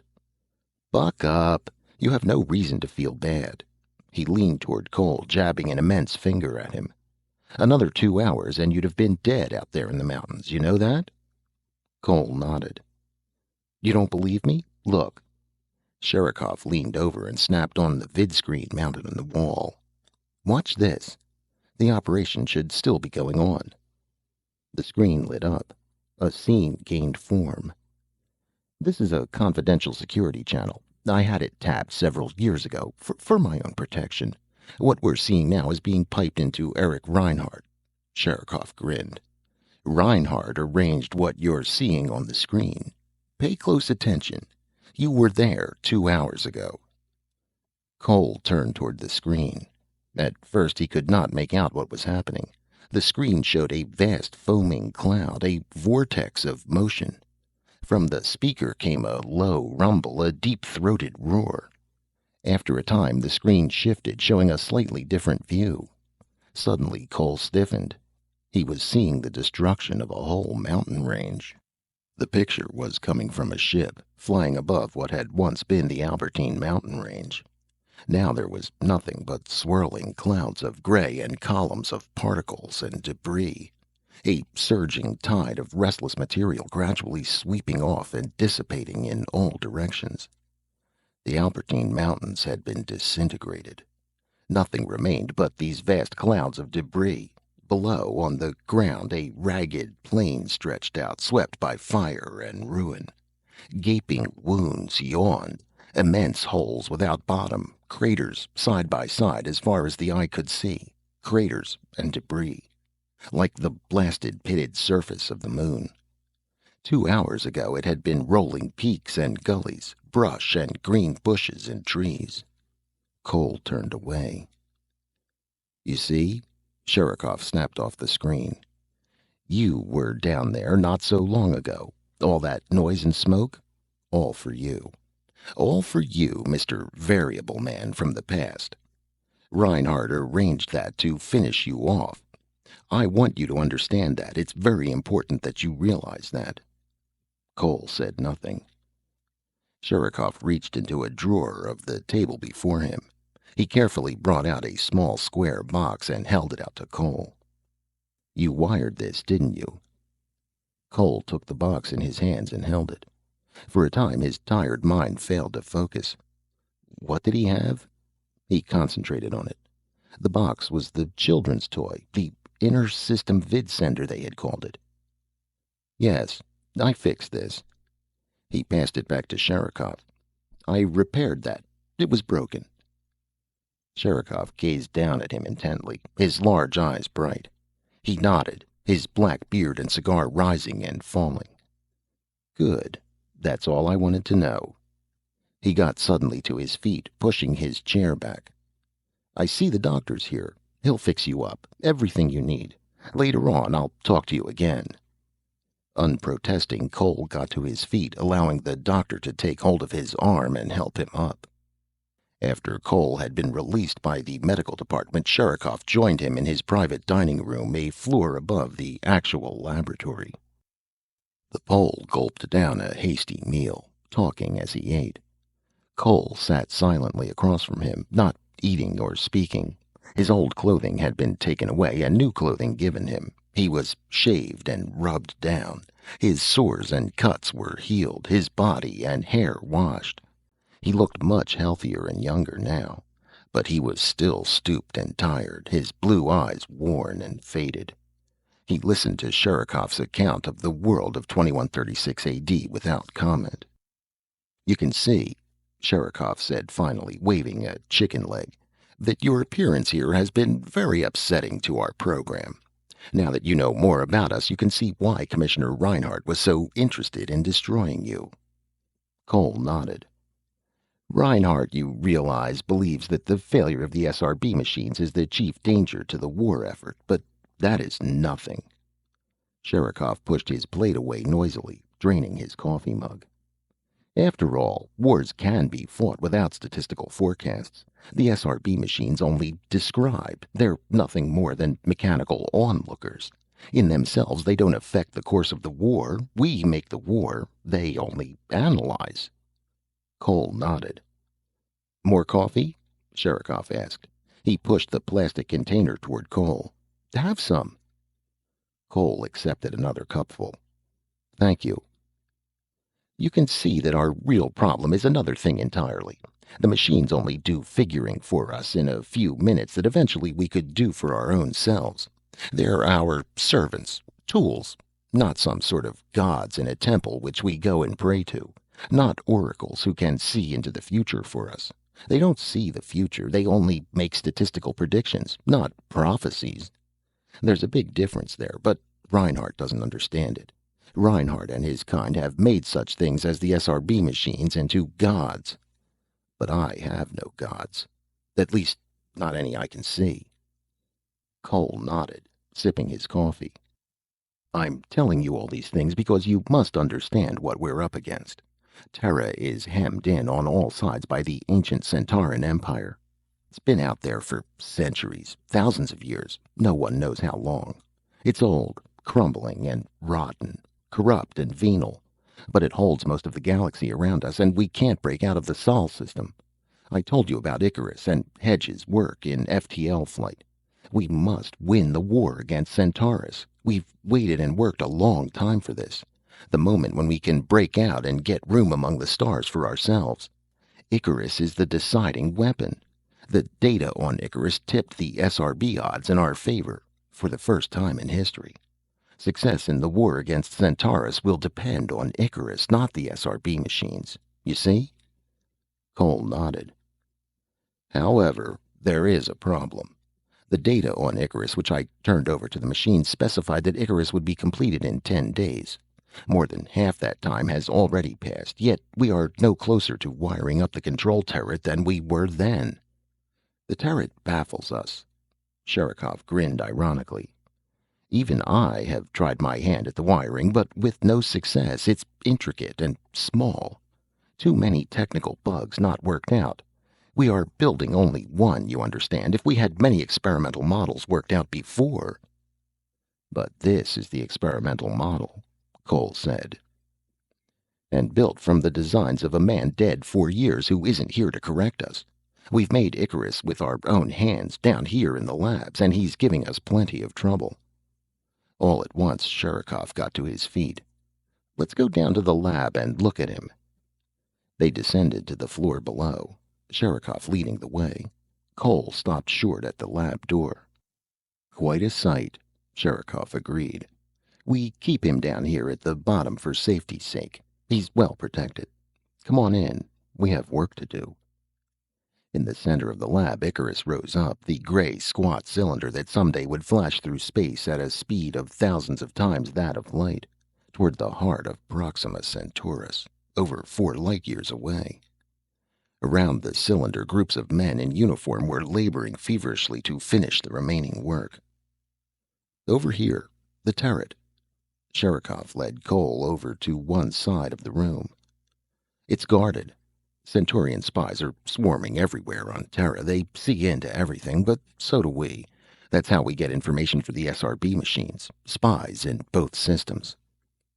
The translucent globe that was the control turret reposed in the center of a metal stand, an armed guard standing at each side. They lowered their guns as Sherikov approached. "We don't want anything to happen to this," Sherikov said. "Everything depends on it." He put out his hand for the globe. Halfway to it, his hand stopped, striking against an invisible presence in the air. Sherikov laughed. "The wall. Shut it off. It's still on." One of the guards pressed a stud at his wrist. Around the globe, the air shimmered and faded. "Now." Sherikov's hand closed over the globe. He lifted it carefully from its mount and brought it out for Cole to see. "This is the control turret for our enormous friend here. This is what will slow him down right when he's inside Centaurus. He slows down and re-enters this universe, right in the heart of the star. Then no more Centaurus." Sherikov beamed. "And no more Armun." But Cole was not listening. He had taken the globe from Sherikov and was turning it over and over, running his hands over it, his face close to its surface. He peered down into its interior, his face rapt and intent. "You can't see the wiring, not without lenses." Sherikov signaled for a pair of micro-lenses to be brought. He fitted them on Cole's nose, hooking them behind his ears. "Now try it. You can control the magnification. It's set for 1000x right now. You can increase or decrease it." Cole gasped, swaying back and forth. Sherikov caught hold of him.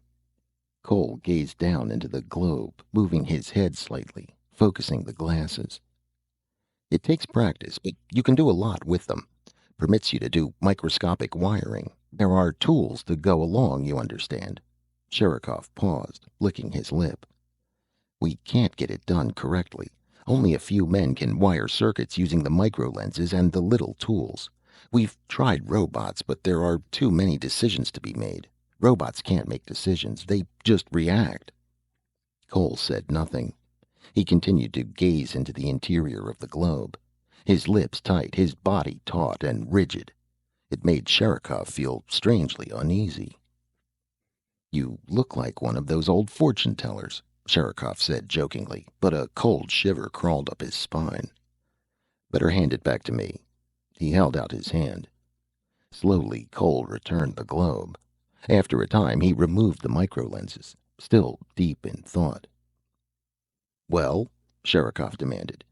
"You know what I want. I want you to wire this damn thing up." Sherikov came close to Cole, his big face hard. "You can do it, I think. I could tell by the way you held it. And the job you did on the children's toy, of course. You could wire it up right, and in 5 days. Nobody else can. And if it's not wired up, Centaurus will keep on running the galaxy, and Terra will have to sweat it out here in the Sol system.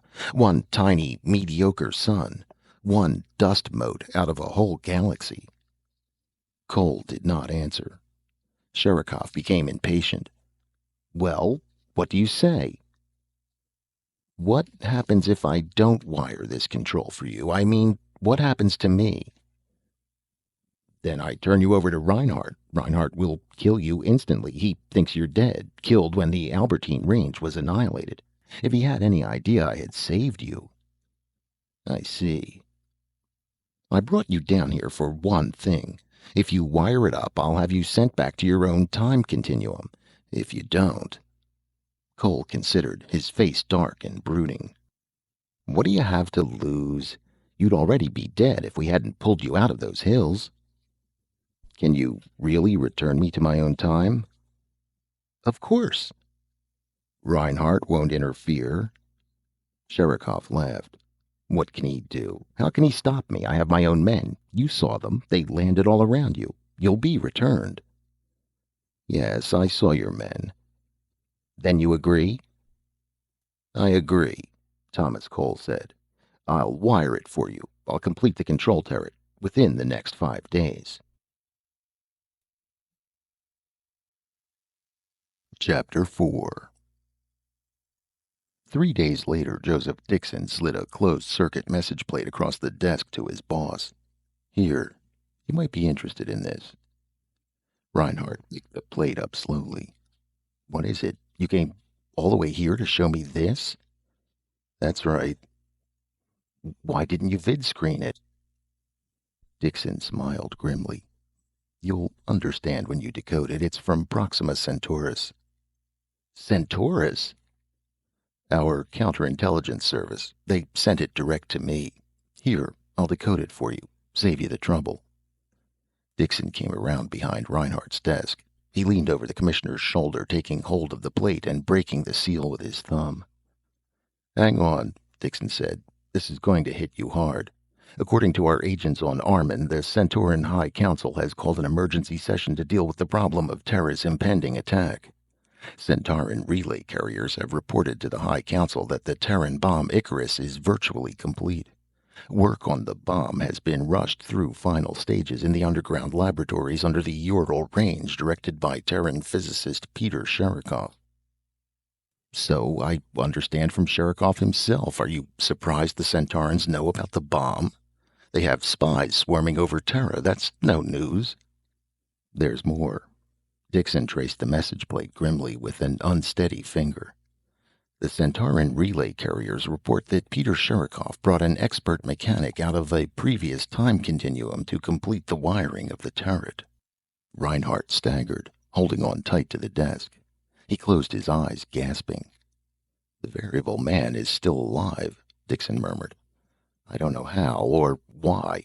There's nothing left of the Albertines, and how the hell did the man get halfway around the world?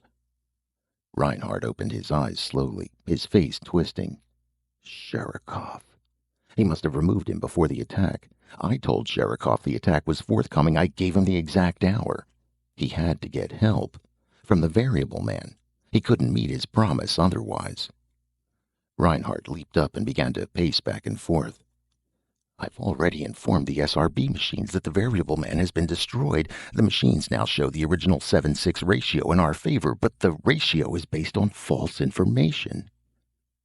Then you'll have to withdraw the false data and restore the original situation. No, Reinhardt shook his head. I can't do that. The machines must be kept functioning. We can't allow them to jam again. It's too dangerous. If Duff should become aware that... What are you going to do then? Dixon picked up the message plate. You can't leave the machines with false data. That's treason. The data can't be withdrawn. Not unless equivalent data exists to take its place. Reinhardt paced angrily back and forth. Damn it. I was certain the man was dead. This is an incredible situation. He must be eliminated at any cost. Suddenly, Reinhardt stopped pacing. The turret. It's probably finished by this time, correct? Dixon nodded slowly in agreement. With the variable man helping, Sherikov has undoubtedly completed the work well ahead of schedule. Reinhardt's gray eyes flickered. Then he's no longer of any use, even to Sherikov. We could take a chance, even if there were active opposition. What's this? Dixon demanded. What are you thinking about?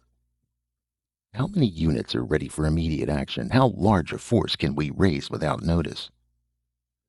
Because of the war, we're mobilized on a 24-hour basis. There are 70 air units and about 200 surface units. The balance of the security forces have been transferred to the line under military control. Men? We have about 5,000 men ready to go, still on Terra, most of them in the process of being transferred to military transports. They can hold it up at any time. Missiles? Fortunately, the launching tubes have not yet been disassembled. They're still here on Terra. In another few days, they'll be moving out for the colonial fracas.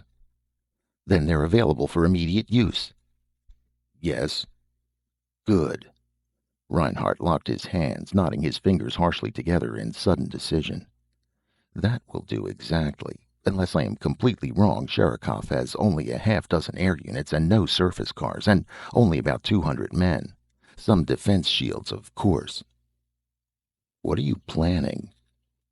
Reinhardt's face was gray and hard like stone. Send out orders for all available security units to be unified under your immediate command. Have them ready to move by 4 o'clock this afternoon. We're going to pay a visit, Reinhardt stated grimly. A surprise visit on Peter Sherikov. Stop here, Reinhardt ordered. The surface car slowed to a halt. Reinhardt peered cautiously out, studying the horizon ahead. On all sides, a desert of scrubgrass and sand stretched out. Nothing moved or stirred. To the right, the grass and sand rose up to form immense peaks, a range of mountains without end, disappearing finally into the distance. The Urals. "Over there," Reinhardt said to Dixon, pointing. "See?" "No." "Look hard. It's difficult to spot unless you know what to look for. Vertical pipes, some kind of vent, or periscopes." Dixon saw them finally. "I would have driven past without noticing." "It's well concealed. The main labs are a mile down. Under the range itself, it's virtually impregnable. Sherikov had it built years ago to withstand any attack from the air by surface cars, bombs, missiles." "He must feel safe down there." "No doubt." Reinhardt gazed up at the sky. A few faint black dots could be seen moving lazily about in broad circles. "Those aren't ours, are they? I gave orders—" "No, they're not ours. All our units are out of sight. Those belong to Sherikov. His patrol." Reinhardt relaxed. "Good." He reached over and flicked on the vidscreen over the board of the car. "This screen is shielded? It can't be traced?" "There's no way they can spot it back to us. It's non-directional." The screen glowed into life. Reinhardt punched the combination keys and sat back to wait. After a time, an image formed on the screen. A heavy face, bushy black beard, and large eyes. Peter Sherikov gazed at Reinhardt with surprised curiosity. "Commissioner, where are you calling from? What—" "How's the work progressing?" Reinhardt broke in coldly. "Is Icarus almost complete?" Sherikov beamed with expansive pride. "He's done, Commissioner. 2 days ahead of time. Icarus is ready to be launched into space. I tried to call your office, but they told me—" "I'm not at my office." Reinhardt leaned toward the screen. "Open your entrance tunnel at the surface. You're about to receive visitors." Sherikov blinked. "Visitors?" "I'm coming down to see you. About Icarus. Have the tunnel open for me at once." "Exactly where are you, Commissioner?" "On the surface." Sherikov's eyes flickered. "Oh? But—" "Open up!" Reinhardt snapped. He glanced at his wristwatch. "I'll be at the entrance in 5 minutes. I expect to find it ready for me." "Of course." Sherikov nodded in bewilderment. "I'm always glad to see you, Commissioner, but I—" "5 minutes, then." Reinhardt cut the circuit. The screen died. He turned quickly to Dixon. "You stay up here as we arranged. I'll go down with one company of police. You understand the necessity of exact timing on this." "We won't slip up. Everything's ready. All units are in their places." "Good." Reinhardt pushed the door open for him. "You join your directional staff. I'll proceed toward the tunnel entrance." "Good luck." Dixon leaped out of the car onto the sandy ground. A gust of dry air swirled into the car around Reinhardt. "I'll see you later." Reinhardt slammed the door. He turned to the group of police crouched in the rear of the car, their guns held tightly. "Here we go," Reinhardt murmured. "Hold on." The car raced across the sandy ground toward the tunnel entrance to Sherikov's underground fortress. Sherikov met Reinhardt at the bottom end of the tunnel, where the tunnel opened up onto the main floor of the lab. The big Pole approached, his hand out, beaming with pride and satisfaction.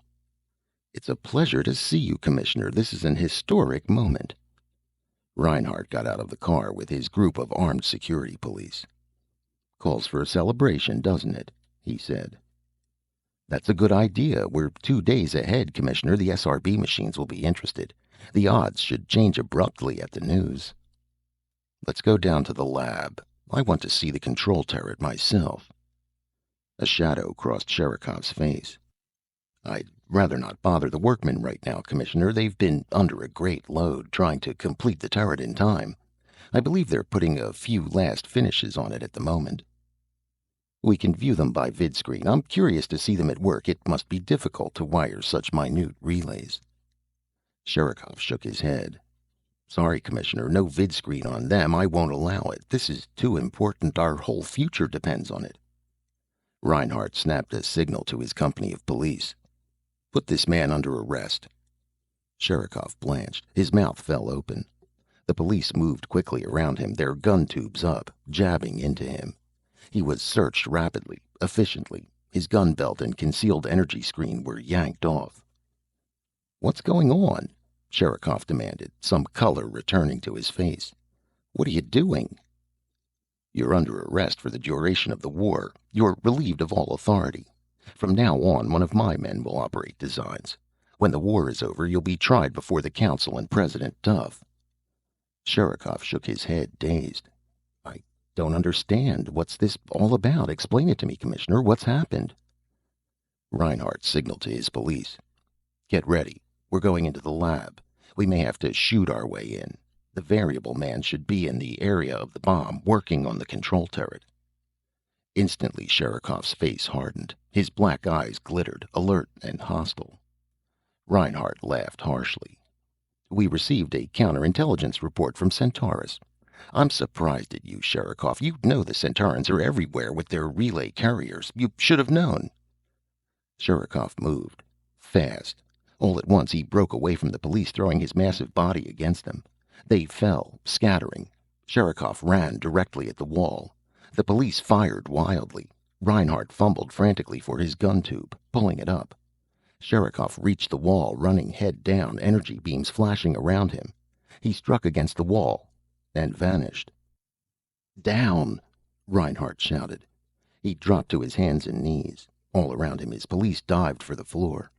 Reinhardt cursed wildly, dragging himself quickly toward the door. They had to get out, and right away.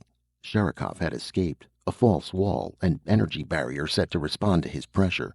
He had dashed through it to safety. From all sides an inferno burst. A flaming roar of death surging over them, around them, on every side. The room was alive with blazing masses of destruction bouncing from wall to wall. They were caught between four banks of power, all of them open to full discharge, a trap, a death trap. Reinhardt reached the hall, gasping for breath. He leaped to his feet. A few security police followed him. Behind them, in the flaming room, the rest of the company screamed and struggled, blasted out of existence by the leaping bursts of power. Reinhardt assembled his remaining men. Already, Sherikov's guards were forming. At one end of the corridor, a snub-barreled robot gun was maneuvering into position. A siren wailed. Guards were running on all sides, hurrying to battle stations. The robot gun opened fire. Part of the corridor exploded, bursting into fragments. Clouds of choking debris and particles swept around them. Reinhardt and his police retreated, moving back along the corridor. They reached a junction. A second robot gun was rumbling toward them, hurrying to get within range. Reinhardt fired carefully, aiming at its delicate control.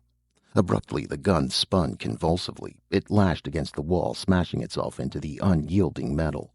Then it collapsed in a heap, gears still whining and spinning. "Come on!" Reinhardt moved away, crouching and running. He glanced at his watch. Almost time. A few more minutes. A group of lab guards appeared ahead of them. Reinhardt fired. Behind him, his police fired past him. Violet shafts of energy catching the group of guards as they entered the corridor. The guards spilled apart, falling and twisting. Part of them settled into dust, drifting down the corridor. Reinhardt made his way toward the lab, crouching and leaping, pushing past heaps of debris and remains, followed by his men. "Come on! Don't stop!" Suddenly, from around them, the booming, enlarged voice of Sherikov thundered, magnified by rows of wall speakers along the corridor. Reinhardt halted, glancing around. "Reinhardt, you haven't got a chance. You'll never get back to the surface. Throw down your guns and give up. You're surrounded on all sides. You're a mile under the surface." Reinhardt threw himself into motion, pushing into billowing clouds of particles drifting along the corridor. "Are you sure, Sherikov?" he grunted. Sherikov laughed, his harsh metallic peals rolling in waves against Reinhardt's eardrums. "I don't want to have to kill you, Commissioner. You're vital to the war. I'm sorry you found out about the variable man. I admit we overlooked the Centauran espionage as a factor in this, but now that you know about him—" Suddenly Sherikov's voice broke off. A deep rumble had shaken the floor, a lapping vibration that shuddered through the corridor. Reinhardt sagged with relief. He peered through the clouds of debris, making out the figures on his watch. right on time, not a second late. First of the hydrogen missiles launched from the council buildings on the other side of the world were beginning to arrive. The attack had begun. At exactly 6 o'clock, Joseph Dixon, standing on the surface 4 miles from the entrance tunnel, gave the sign to the waiting units. The first job was to break down Sherikov's defense screens. The missiles had to penetrate without interference. At Dixon's signal, a fleet of 30 security ships dived from a height of 10 miles, swooping above the mountains, directly over the underground laboratories. Within 5 minutes, the defense screens had been smashed, and all the tower projectors leveled flat. Now the mountains were virtually unprotected. So far, so good, Dixon murmured as he watched from his secure position. Fleet of security ships roared back, their work done. Across the face of the desert, the police surface cars were crawling rapidly toward the entrance tunnel, snaking from side to side. Meanwhile, Sherikov's counterattack had begun to go into operation. Guns mounted among the hills opened fire. Vast columns of flame burst up in the path of the advancing cars. The cars hesitated and retreated as the plain was churned up by a howling vortex, a thundering chaos of explosions. Here and there a car vanished in a cloud of particles. A group of cars moving away suddenly scattered, caught up by a giant wind that lashed across them and swept them up into the air. Dixon gave orders to have the cannons silenced. The police air arm again swept overhead, a sullen roar of jets that shook the ground below. The police ships dived expertly and hurtled down on the cannon protecting the hills. The cannon forgot the surface cars and lifted their snouts to meet the attack. Again and again the airships came, rocking the mountains with titanic blasts. The guns became silent. Their echoing boom diminished, died away reluctantly, as bombs took critical toll of them. Dixon watched with satisfaction as the bombing came to an end. The airships rose in a thick swarm, black gnats shooting up in triumph from a dead carcass. They hurried back as emergency anti-aircraft robot guns swung into position and saturated the sky with blazing puffs of energy. Dixon checked his wristwatch. The missiles were already on the way from North America. Only a few minutes remained. The surface cars, freed by the successful bombing, began to regroup for a new frontal attack. Again they crawled forward across the burning plain, bearing down cautiously on the battered wall of mountains, heading toward the twisted wrecks that had been the ring of defense guns, toward the entrance tunnel. An occasional cannon fired feebly at them.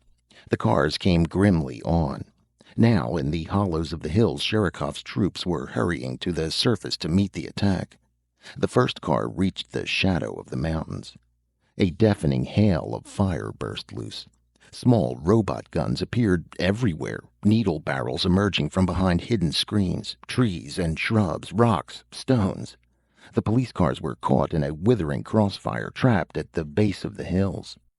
Down the slopes, Sherikov's guards raced toward the stalled cars. Clouds of heat rose up and boiled across the plain as the cars fired up at the running men. A robot gun dropped like a slug onto the plain and screamed towards the cars, firing as it came. Dixon twisted nervously. Only a few minutes. Any time now. He shaded his eyes and peered up at the sky. No sign of them yet. He wondered about Reinhardt. No signal had come up from below. Clearly Reinhardt had run into trouble. No doubt there was desperate fighting going on in the maze of underground tunnels, the intricate web of passages that honeycombed the earth below the mountains. In the air, Sherikov's few defense ships were taking on the police raiders. Outnumbered, the defense ships darted rapidly, wildly, putting up a futile fight. Sherikov's guards streamed out onto the plain. Crouching and running, they advanced toward the stalled cars. The police airships screeched down at them, guns thundering. Dixon held his breath. When the missiles arrived. The first missile struck. A section of the mountain vanished, turned to smoke and foaming gases. The wave of heat slapped Dixon across the face, spinning him around. Quickly he re-entered his ship and took off, shooting rapidly away from the scene. He glanced back. A second and third missile had arrived. Great gaping pits yawned among the mountains, vast sections missing like broken teeth. Now the missiles could penetrate to the underground laboratories below. On the ground, the surface cars halted beyond the danger area, waiting for the missile attack to finish. When the eighth missile had struck, the cars again moved forward. No more missiles fell. Dixon swung his ship around, heading back toward the scene. The laboratory was exposed. The top sections of it had been ripped open. The laboratory lay like a tin can torn apart by mighty explosions, its first floors visible from the air. Men and cars were pouring down into it, fighting with the guards swarming to the surface. Dixon watched intently. Sherikov's men were bringing up heavy guns, big robot artillery, but the police ships were diving again. Sherikov's defensive patrols had been cleared from the sky. The police ships whined down, arcing over the exposed laboratory. Small bombs fell, whistling down, pinpointing the artillery rising to the surface on the remaining lift stages. Abruptly, Dixon's vidscreen clicked. Dixon turned toward it. Reinhardt's features formed. "Call off the attack." His uniform was torn. A deep, bloody gash crossed his cheek. He grinned sourly at Dixon, pushing his tangled hair back out of his face. "Quite a fight." "Sherikov?" "He's called off his guards. We've agreed to a truce. It's all over. No more needed." Reinhardt gasped for breath, wiping some grime and sweat from his neck.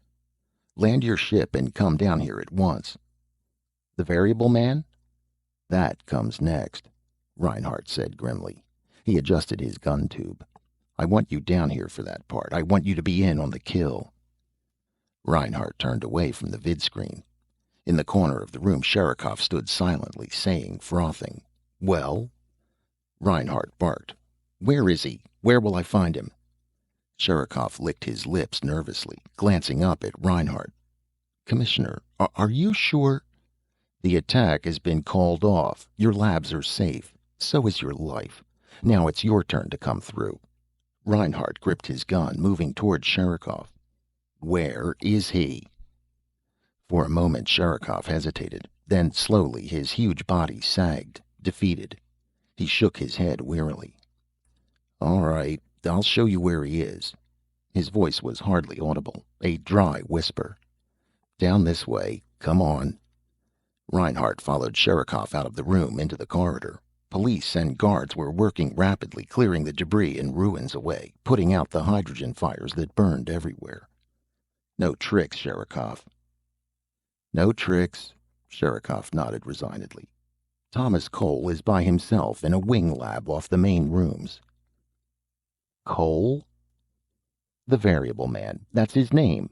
The Pole turned his massive head a little. "He has a name." Reinhardt waved his gun. "Hurry up. I don't want anything to go wrong. This is the part I came for." "You must remember something, Commissioner." "What is it?" Sherikov stopped walking. "Commissioner, nothing must happen to the globe. The control turret. Everything depends on it. The war. Our whole—" "I know. Nothing will happen to the damn thing. Let's go." "If it should get damaged—" "I'm not after the globe. I'm interested only in Thomas Cole." They came to the end of the corridor and stopped before a metal door. Sherikov nodded at the door. "In there." Reinhardt moved back. "Open the door." "Open it yourself. I don't want to have anything to do with it." Reinhardt shrugged. He stepped up to the door. Holding his gun level, he raised his hand, passing it in front of the eye circuit. Nothing happened. Reinhardt frowned. He pushed the door with his hand. The door slid open. Reinhardt was looking into a small laboratory. He glimpsed a workbench, tools, heaps of equipment, measuring devices. And in the center of the bench, the transparent globe, the control turret. "Cole?" Reinhardt advanced quickly into the room. He glanced around him, suddenly alarmed. "Where?" The room was empty. Thomas Cole was gone. When the first missile struck, Cole stopped work and sat listening. Far off, a distant rumble rolled through the earth, shaking the floor under him. On the bench, tools and equipment danced up and down. A pair of pliers fell crashing to the floor. A box of screws tipped over, spilling its minute contents out. Cole listened for a time. Presently he lifted the transparent globe from the bench. With careful, controlled hands, he held the globe up, running his fingers gently over the surface, his faded blue eyes thoughtful. Then, after a time, he placed the globe back on the bench in its mount. The globe was finished. A faint glow of pride moved through the variable man. The globe was the finest job he had ever done. The deep rumbling ceased. Cole became instantly alert. He jumped down from his stool, hurrying across the room to the door. For a moment he stood by the door, listening intently. He could hear noise on the other side. Shouts, guards running past, dragging heavy equipment, working frantically. A rolling crash echoed down the corridor and lapped against his door. The concussion spun him around. Again, a tide of energy shook the walls and floor and sent him down on his knees. The lights flickered and winked out. Cole fumbled in the dark until he found a flashlight. Power failure. He could hear crackling flames. Abruptly, the lights came on again, an ugly yellow, then faded back out. Cole bent down and examined the door with his flashlight. A magnetic lock, dependent on an externally induced electric flux. He grabbed a screwdriver and pried at the door. For a moment it held, then it fell open. Cole stepped warily out into the corridor. Everything was in shambles. Guards wandered everywhere, burned and half-blinded. Two lay groaning under a pile of wrecked equipment. Fused guns, reeking metal. The air was heavy with the smell of burning wiring and plastic. A thick cloud that choked him and made him bend double as he advanced. "Halt!" The guard gasped feebly, struggling to rise. Cole pushed past him and down the corridor. Two small robot guns, still functioning, glided past him hurriedly toward the drumming chaos of battle. He followed. At a major intersection, the fight was in full swing. Sherikov's guards fought. Security police crouched behind pillars and barricades, firing wildly, desperately. Again, the whole structure shuddered as a great booming blast ignited someplace above. Bombs? Shells? Cole threw himself down as a violent beam cut past his ear and disintegrated the wall behind him.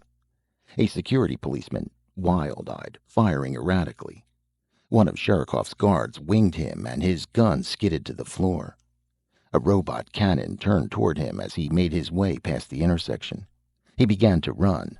The cannon rolled along behind him, aiming itself uncertainly. Cole hunched over as he shambled rapidly along, gasping for breath. In the flickering yellow light, he saw a handful of security police advancing, firing expertly, intent on a line of defense Sherikov's guards had hastily set up. The robot cannon altered its course to take them on, and Cole escaped around the corner. He was in the main lab, the big chamber where Icarus himself rose, the vast squat column. Icarus. A solid wall of guards surrounded him, grim-faced, hugging guns and protection shields. But the security police were leaving Icarus alone. Nobody wanted to damage him. Cole evaded a lone guard tracking him and reached the far side of the lab. It took him only a few seconds to find the force field generator. There was no switch.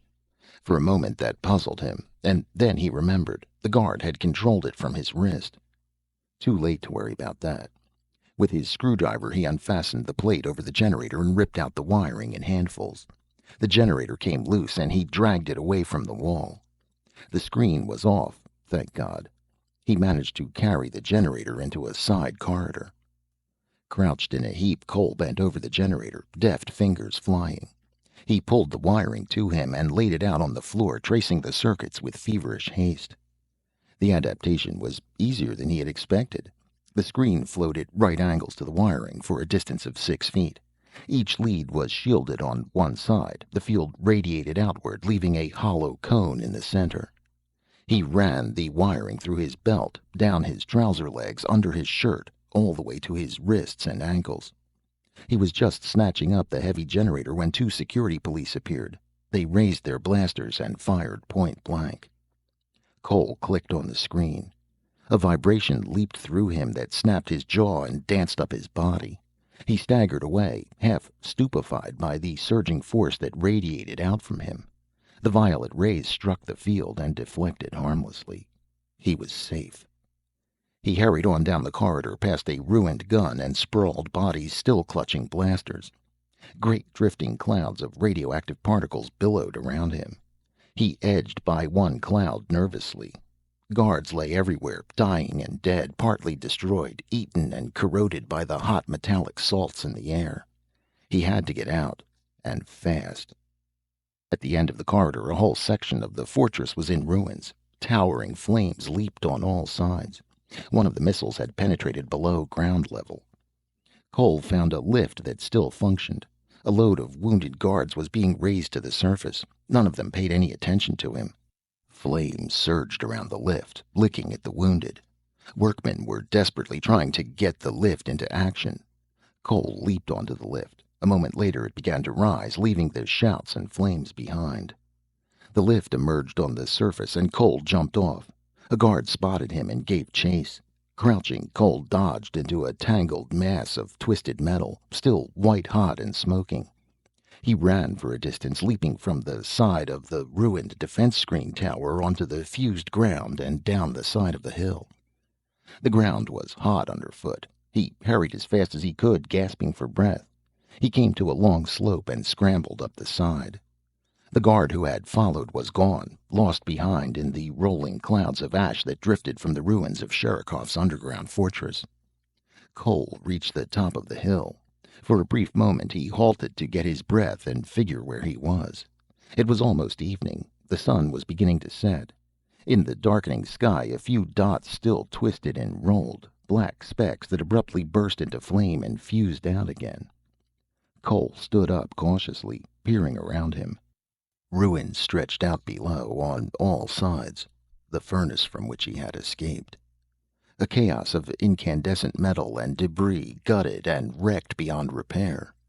Miles of tangled rubbish and half-vaporized equipment. He considered. Everyone was busy putting out the fires and pulling the wounded to safety. It would be a while before he was missed, but as soon as they realized he was gone, they'd be after him. Most of the laboratory had been destroyed. Nothing lay back that way. Beyond the ruins lay the great Ural peaks, the endless mountains stretching out as far as the eye could see. Mountains and green forests, a wilderness. They'd never find him there. Cole started along the side of the hill, walking slowly and carefully, his screen generator under his arm. Probably in the confusion he could find enough food and equipment to last him indefinitely. He could wait until early morning, then circle back toward the ruins and load up. With a few tools and his own innate skill, he would get along fine. A screwdriver, hammer, nails, odds and ends. A great hum sounded in his ears. It swelled to a deafening roar. Startled, Cole whirled around. A vast shape filled the sky behind him, growing each moment.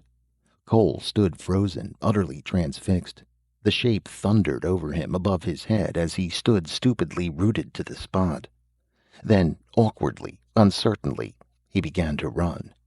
He stumbled and fell and rolled a short distance down the side of the hill.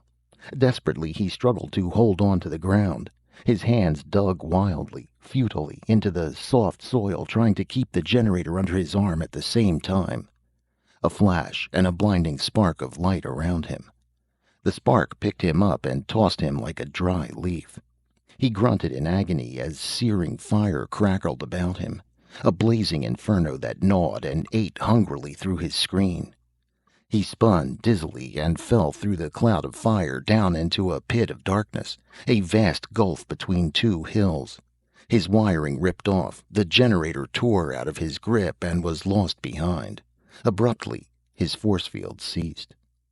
Cole lay in the darkness at the bottom of the hill. His whole body shrieked in agony as the unholy fire played over him. He was a blazing cinder, a half-consumed ash flaming in a universe of darkness. The pain made him twist and crawl like an insect, trying to burrow into the ground. He screamed and shrieked and struggled to escape, to get away from the hideous fire, to reach the curtain of darkness beyond, where it was cool and silent, where the flames couldn't crackle and eat at him. He reached imploringly out, into the darkness, groping feebly toward it, trying to pull himself into it. Gradually, the glowing orb that was his own body faded. The impenetrable chaos of night descended.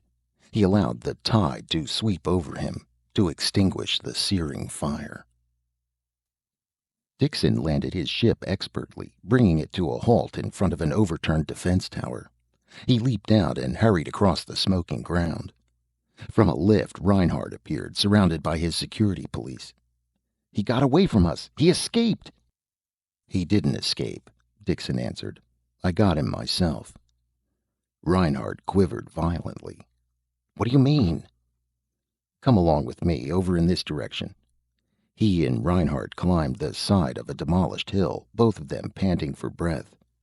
I was landing. I saw a figure emerge from a lift and run toward the mountains, like some sort of animal.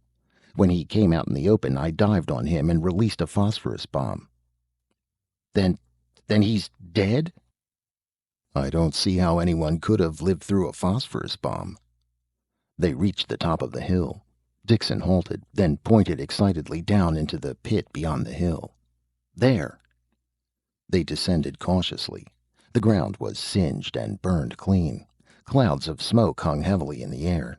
Occasional fires still flickered here and there. Reinhardt coughed and bent over to see. Dixon flashed on a pocket flare and set it beside the body. The body was charred, half destroyed by the burning phosphorus.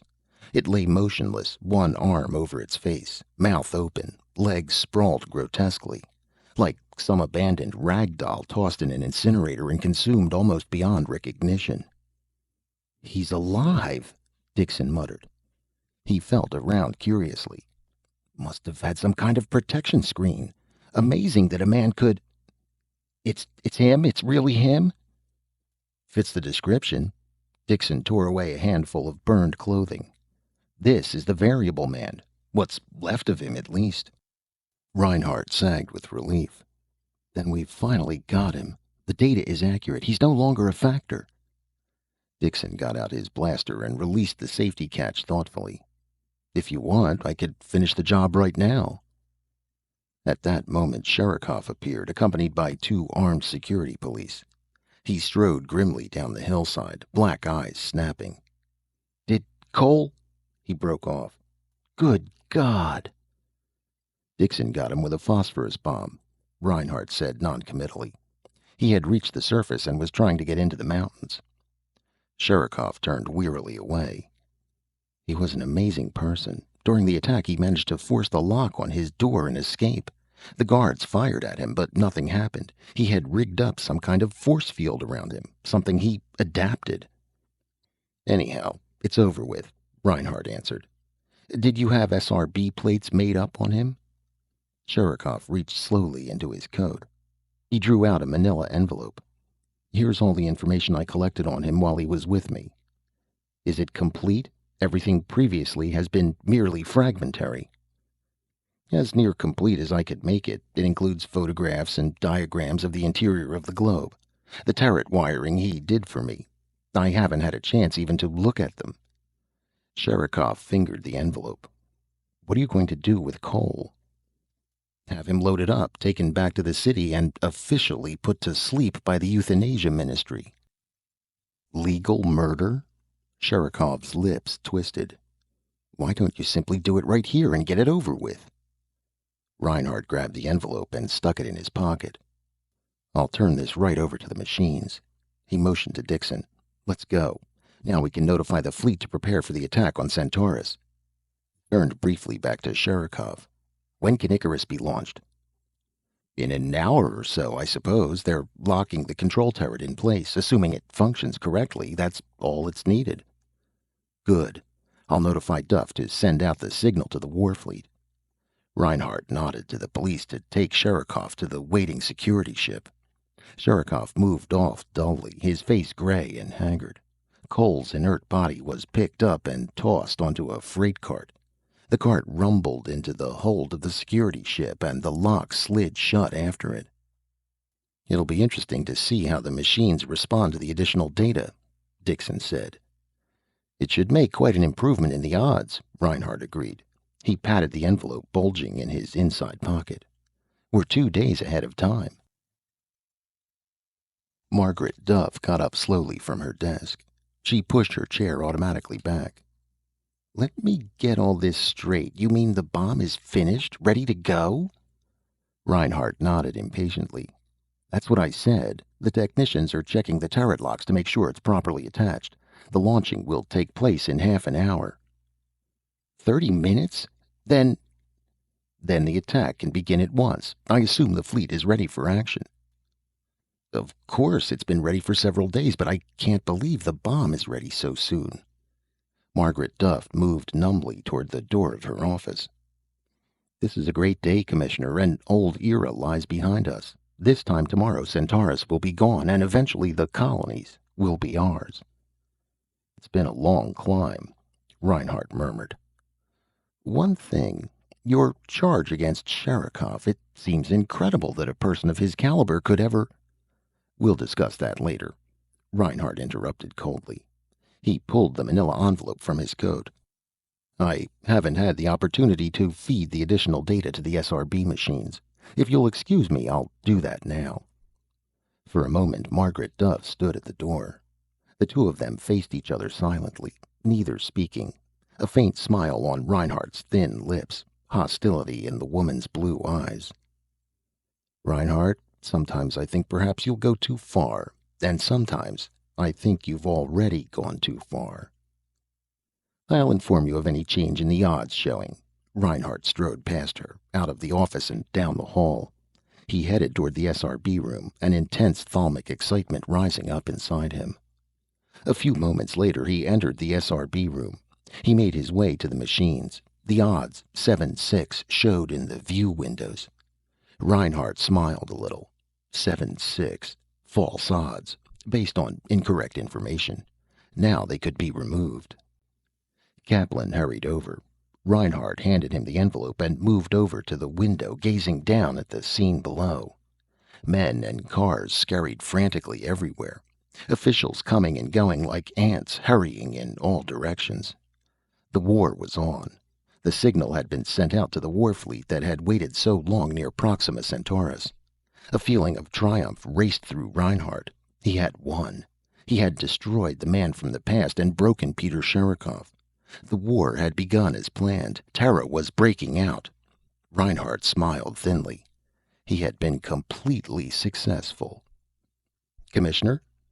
Reinhardt turned slowly. All right. Kaplan was standing in front of the machines, gazing down at the reading. Commissioner?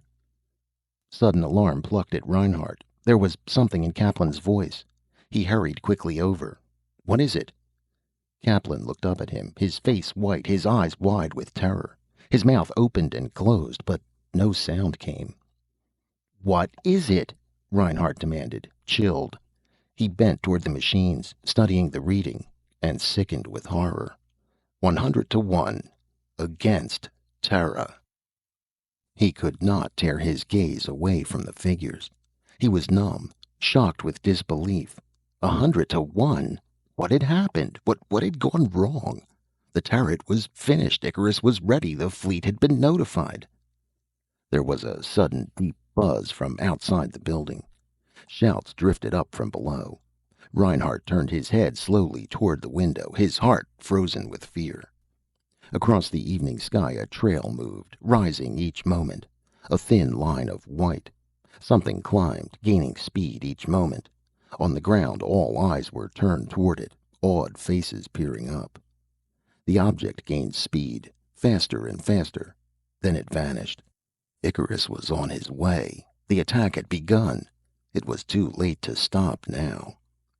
And on the machines, the odds read 100-1 for failure. At 8 o'clock in the evening of May 15th, 2136, Icarus was launched toward the star Centaurus. A day later, while all Terra waited, Icarus entered the star, traveling at thousands of times the speed of light. Nothing happened. Icarus disappeared into the star. There was no explosion. The bomb failed to go off. At the same time, the Terran warfleet engaged the Centauran outer fleet, sweeping down in a concentrated attack. 20 major ships were seized. A good part of the Centauran fleet was destroyed. Many of the captive systems began to revolt, in the hope of throwing off the Imperial bonds. 2 hours later, the massed Centauran warfleet from Armin abruptly appeared and joined battle. The great struggle illuminated half the Centauran system.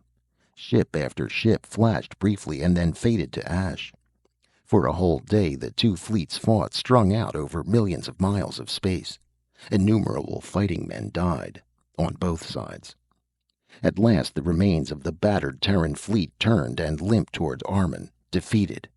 Little of the once impressive armada remained, a few blackened hulls making their way uncertainly toward captivity.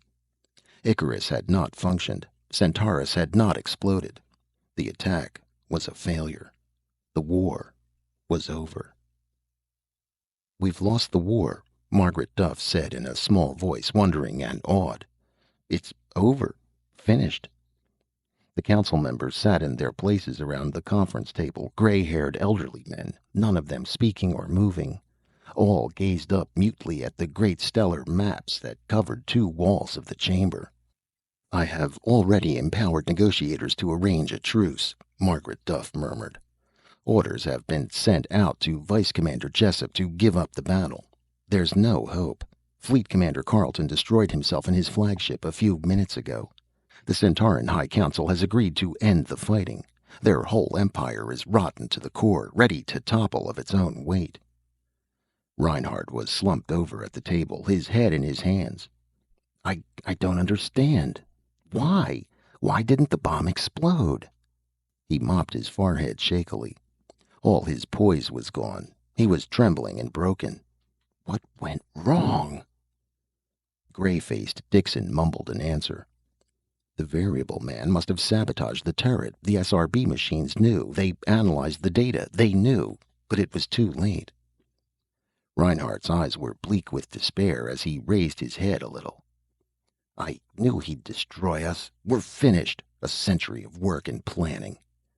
His body knotted in a spasm of furious agony. "All because of Sherikov." Margaret Duff eyed Reinhardt coldly. "Why because of Sherikov?" "He kept Cole alive. I wanted him killed from the start." Suddenly Reinhardt jumped from his chair. His hand clutched convulsively at his gun. "And he's still alive. Even if we've lost, I'm going to have the pleasure of putting a blast beam through Cole's chest." "Sit down," Margaret Duff ordered. Reinhardt was halfway to the door. "He's still at the Euthanasia Ministry, waiting for the official—" "No, he's not," Margaret Duff said. Reinhardt froze. He turned slowly, as if unable to believe his senses. "What?" "Cole isn't at the ministry. I ordered him transferred and your instructions canceled." Where is he?" There was unusual hardness in Margaret Duff's voice as she answered. "With Peter Sherikov, in the Urals. I had Sherikov's full authority restored. I then had Cole transferred there, put in Sherikov's safekeeping. I want to make sure Cole recovers so we can keep our promise to him, our promise to return him to his own time." Reinhardt's mouth opened and closed. All the color had drained from his face. His cheek muscles twitched spasmodically. At last he managed to speak. "You've gone insane. The traitor responsible for Earth's greatest defeat." "We have lost the war," Margaret Duff stated quietly. "But this is not a day of defeat. It is a day of victory, the most incredible victory Terra has ever had." Reinhardt and Dixon were dumbfounded. "What?" Reinhardt gasped. What do you—" The whole room was in an uproar. All the council members were on their feet. Reinhardt's words were drowned out. "Sherikov will explain when he gets here." Margaret Duff's calm voice came. "He's the one who discovered it." She looked around the chamber at the incredulous council members. "Everyone stays in his seat. You are all to remain here until Sherikov arrives. It's vital you hear what he has to say. His news transforms this whole situation." Peter Sherikov accepted the briefcase of papers from his armed technician. "Thanks." He pushed his chair back and glanced thoughtfully around the council chamber. "Is everybody ready to hear what I have to say?"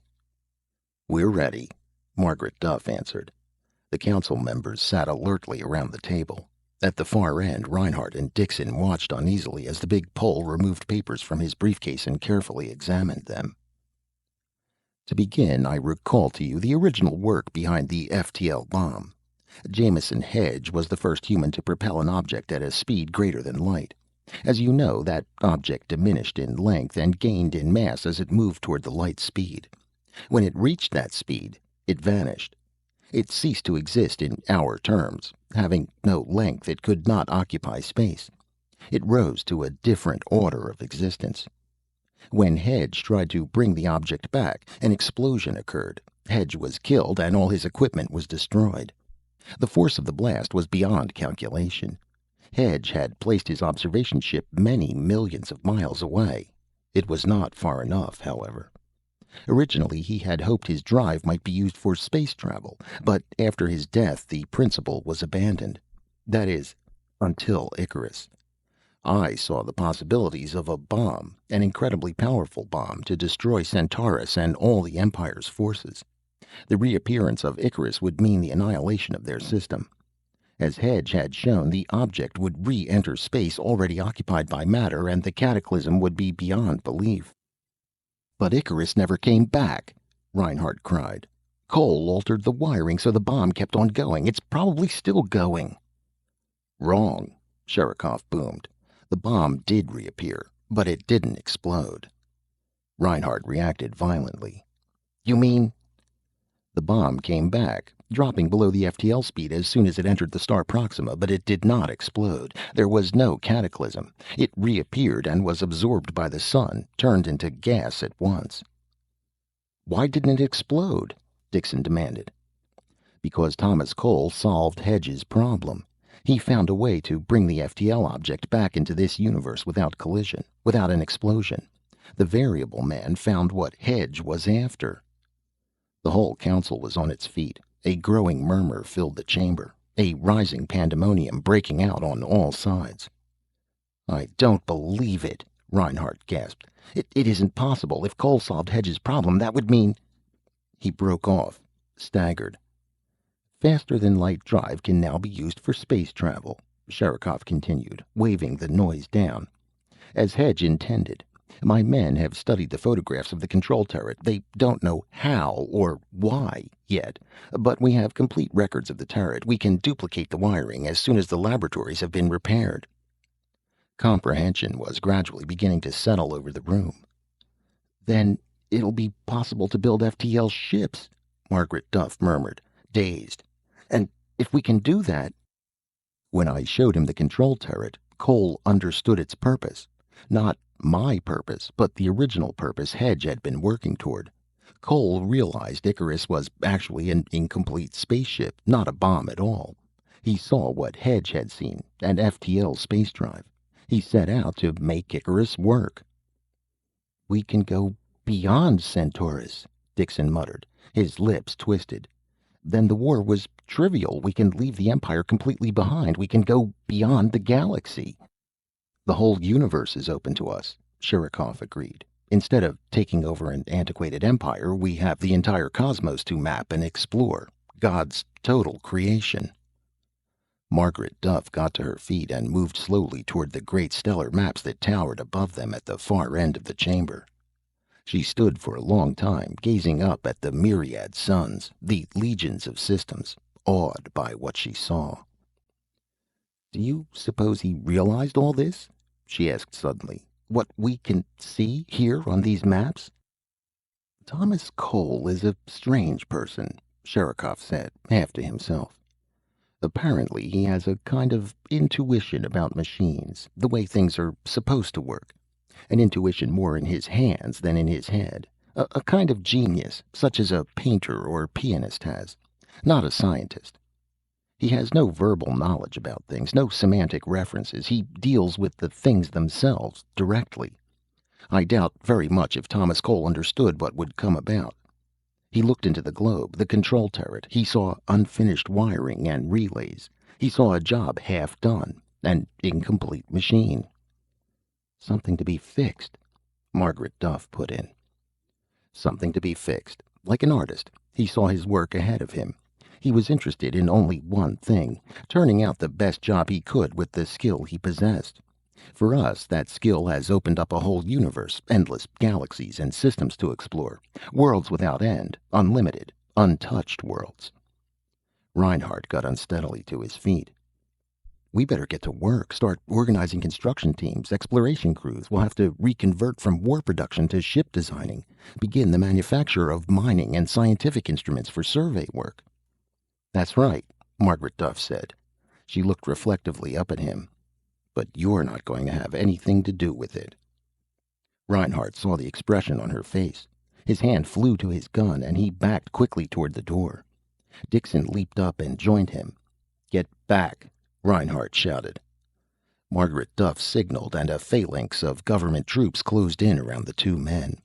Grim-faced, efficient soldiers with magnetic grapples ready. Reinhardt's blaster wavered, toward the council members sitting shocked in their seats, and toward Margaret Duff, straight at her blue eyes. Reinhardt's features were distorted with insane fear. Get back! Don't anybody come near me, or she'll be the first to go! Peter Sherikov slid from the table, and with one great stride swept his immense bulk in front of Reinhardt. His huge black furred fist rose in a smashing arc. Reinhardt sailed against the wall, struck with ringing force, and then slid slowly to the floor. The government troops threw their grapples quickly around him and jerked him to his feet. His body was frozen rigid. Blood dripped from his mouth. He spat bits of tooth. His eyes glazed over. Dixon stood, dazed, mouth open, uncomprehending as the grapples closed around his arms and legs. Reinhardt's gun skidded to the floor as he was yanked toward the door. One of the elderly council members picked the gun up and examined it curiously. He laid it carefully on the table. Fully loaded, he murmured, ready to fire. Reinhardt's battered face was dark with hate. I should have killed all of you, all of you! An ugly sneer twisted across his shredded lips. If I could get my hands loose! You won't, Margaret Duff said. You might as well not even bother to think about it. She signaled to the troops, and they pulled Reinhardt and Dixon roughly out of the room, two dazed figures, snarling and resentful. For a moment the room was silent. Then the council members shuffled nervously in their seats, beginning to breathe again. Sherikov came over and put his big paw on Margaret Duff's shoulder. Are you all right, Margaret? She smiled faintly. I'm fine, thanks. Sherikov touched her soft hair briefly. Then he broke away and began to pack up his briefcase busily. I'll have to go. I'll get in touch with you later. Where are you going? She asked hesitantly. Can't you stay and... I have to get back to the Urals. Sherikov grinned at her over his bushy black beard as he headed out of the room. Some very important business to attend to. Thomas Cole was sitting up in bed when Sherikov came to the door. Most of his awkward, hunched-over body was sealed in a thin envelope of transparent, airproof plastic. Two robot attendants whirred ceaselessly at his side, their leads contacting his pulse, blood pressure, respiration, body temperature. Cole turned a little as the huge Pole tossed down his briefcase and seated himself on the window ledge. How are you feeling? Sherikov asked him. Better. You see, we've quite advanced therapy. Your burns should be healed in a few months. How's the war coming? The war is over. Cole's lips moved. Icarus? Icarus went as expected. As you expected. Sherikov leaned toward the bed. Cole, I promised you something. I mean to keep my promise as soon as you're well enough. To return me to my own time? That's right. It's a relatively simple matter now that Reinhardt has been removed from power. You'll be back home again, back in your own time, your own world. We can supply you with some discs of platinum or something of the kind to finance your business. You'll need a new fix-it truck, tools, and clothes. A few $1,000s ought to do it. Cole was silent. I've already contacted Histo Research, Sherikov continued. The time bubble is ready as soon as you are. We're somewhat beholden to you, as you probably realize. You've made it possible for us to actualize our greatest dream. The whole planet is seething with excitement. We're changing our economy over from war to... They don't resent what happened? The dud must have made an awful lot of people feel downright bad. At first, but they got over it, as soon as they understood what was ahead. Too bad you won't be here to see it, Cole. The whole world breaking loose, bursting out into the universe. They want me to have an FTL ship ready by the end of the week. Thousands of applications are already on file, men and women wanting to get in on the initial flight. Cole smiled a little. There won't be any band there, no parade or welcoming committee waiting for them. Maybe not. Maybe the first ship will wind up on some dead world, nothing but sand and dried salt, but everybody wants to go. It's almost like a holiday, people running around and shouting and throwing things in the streets. Afraid I must get back to the labs. Lots of reconstruction work being started. Sherikov dug into his bulging briefcase. By the way, one little thing. While you're recovering here, you might like to look at these.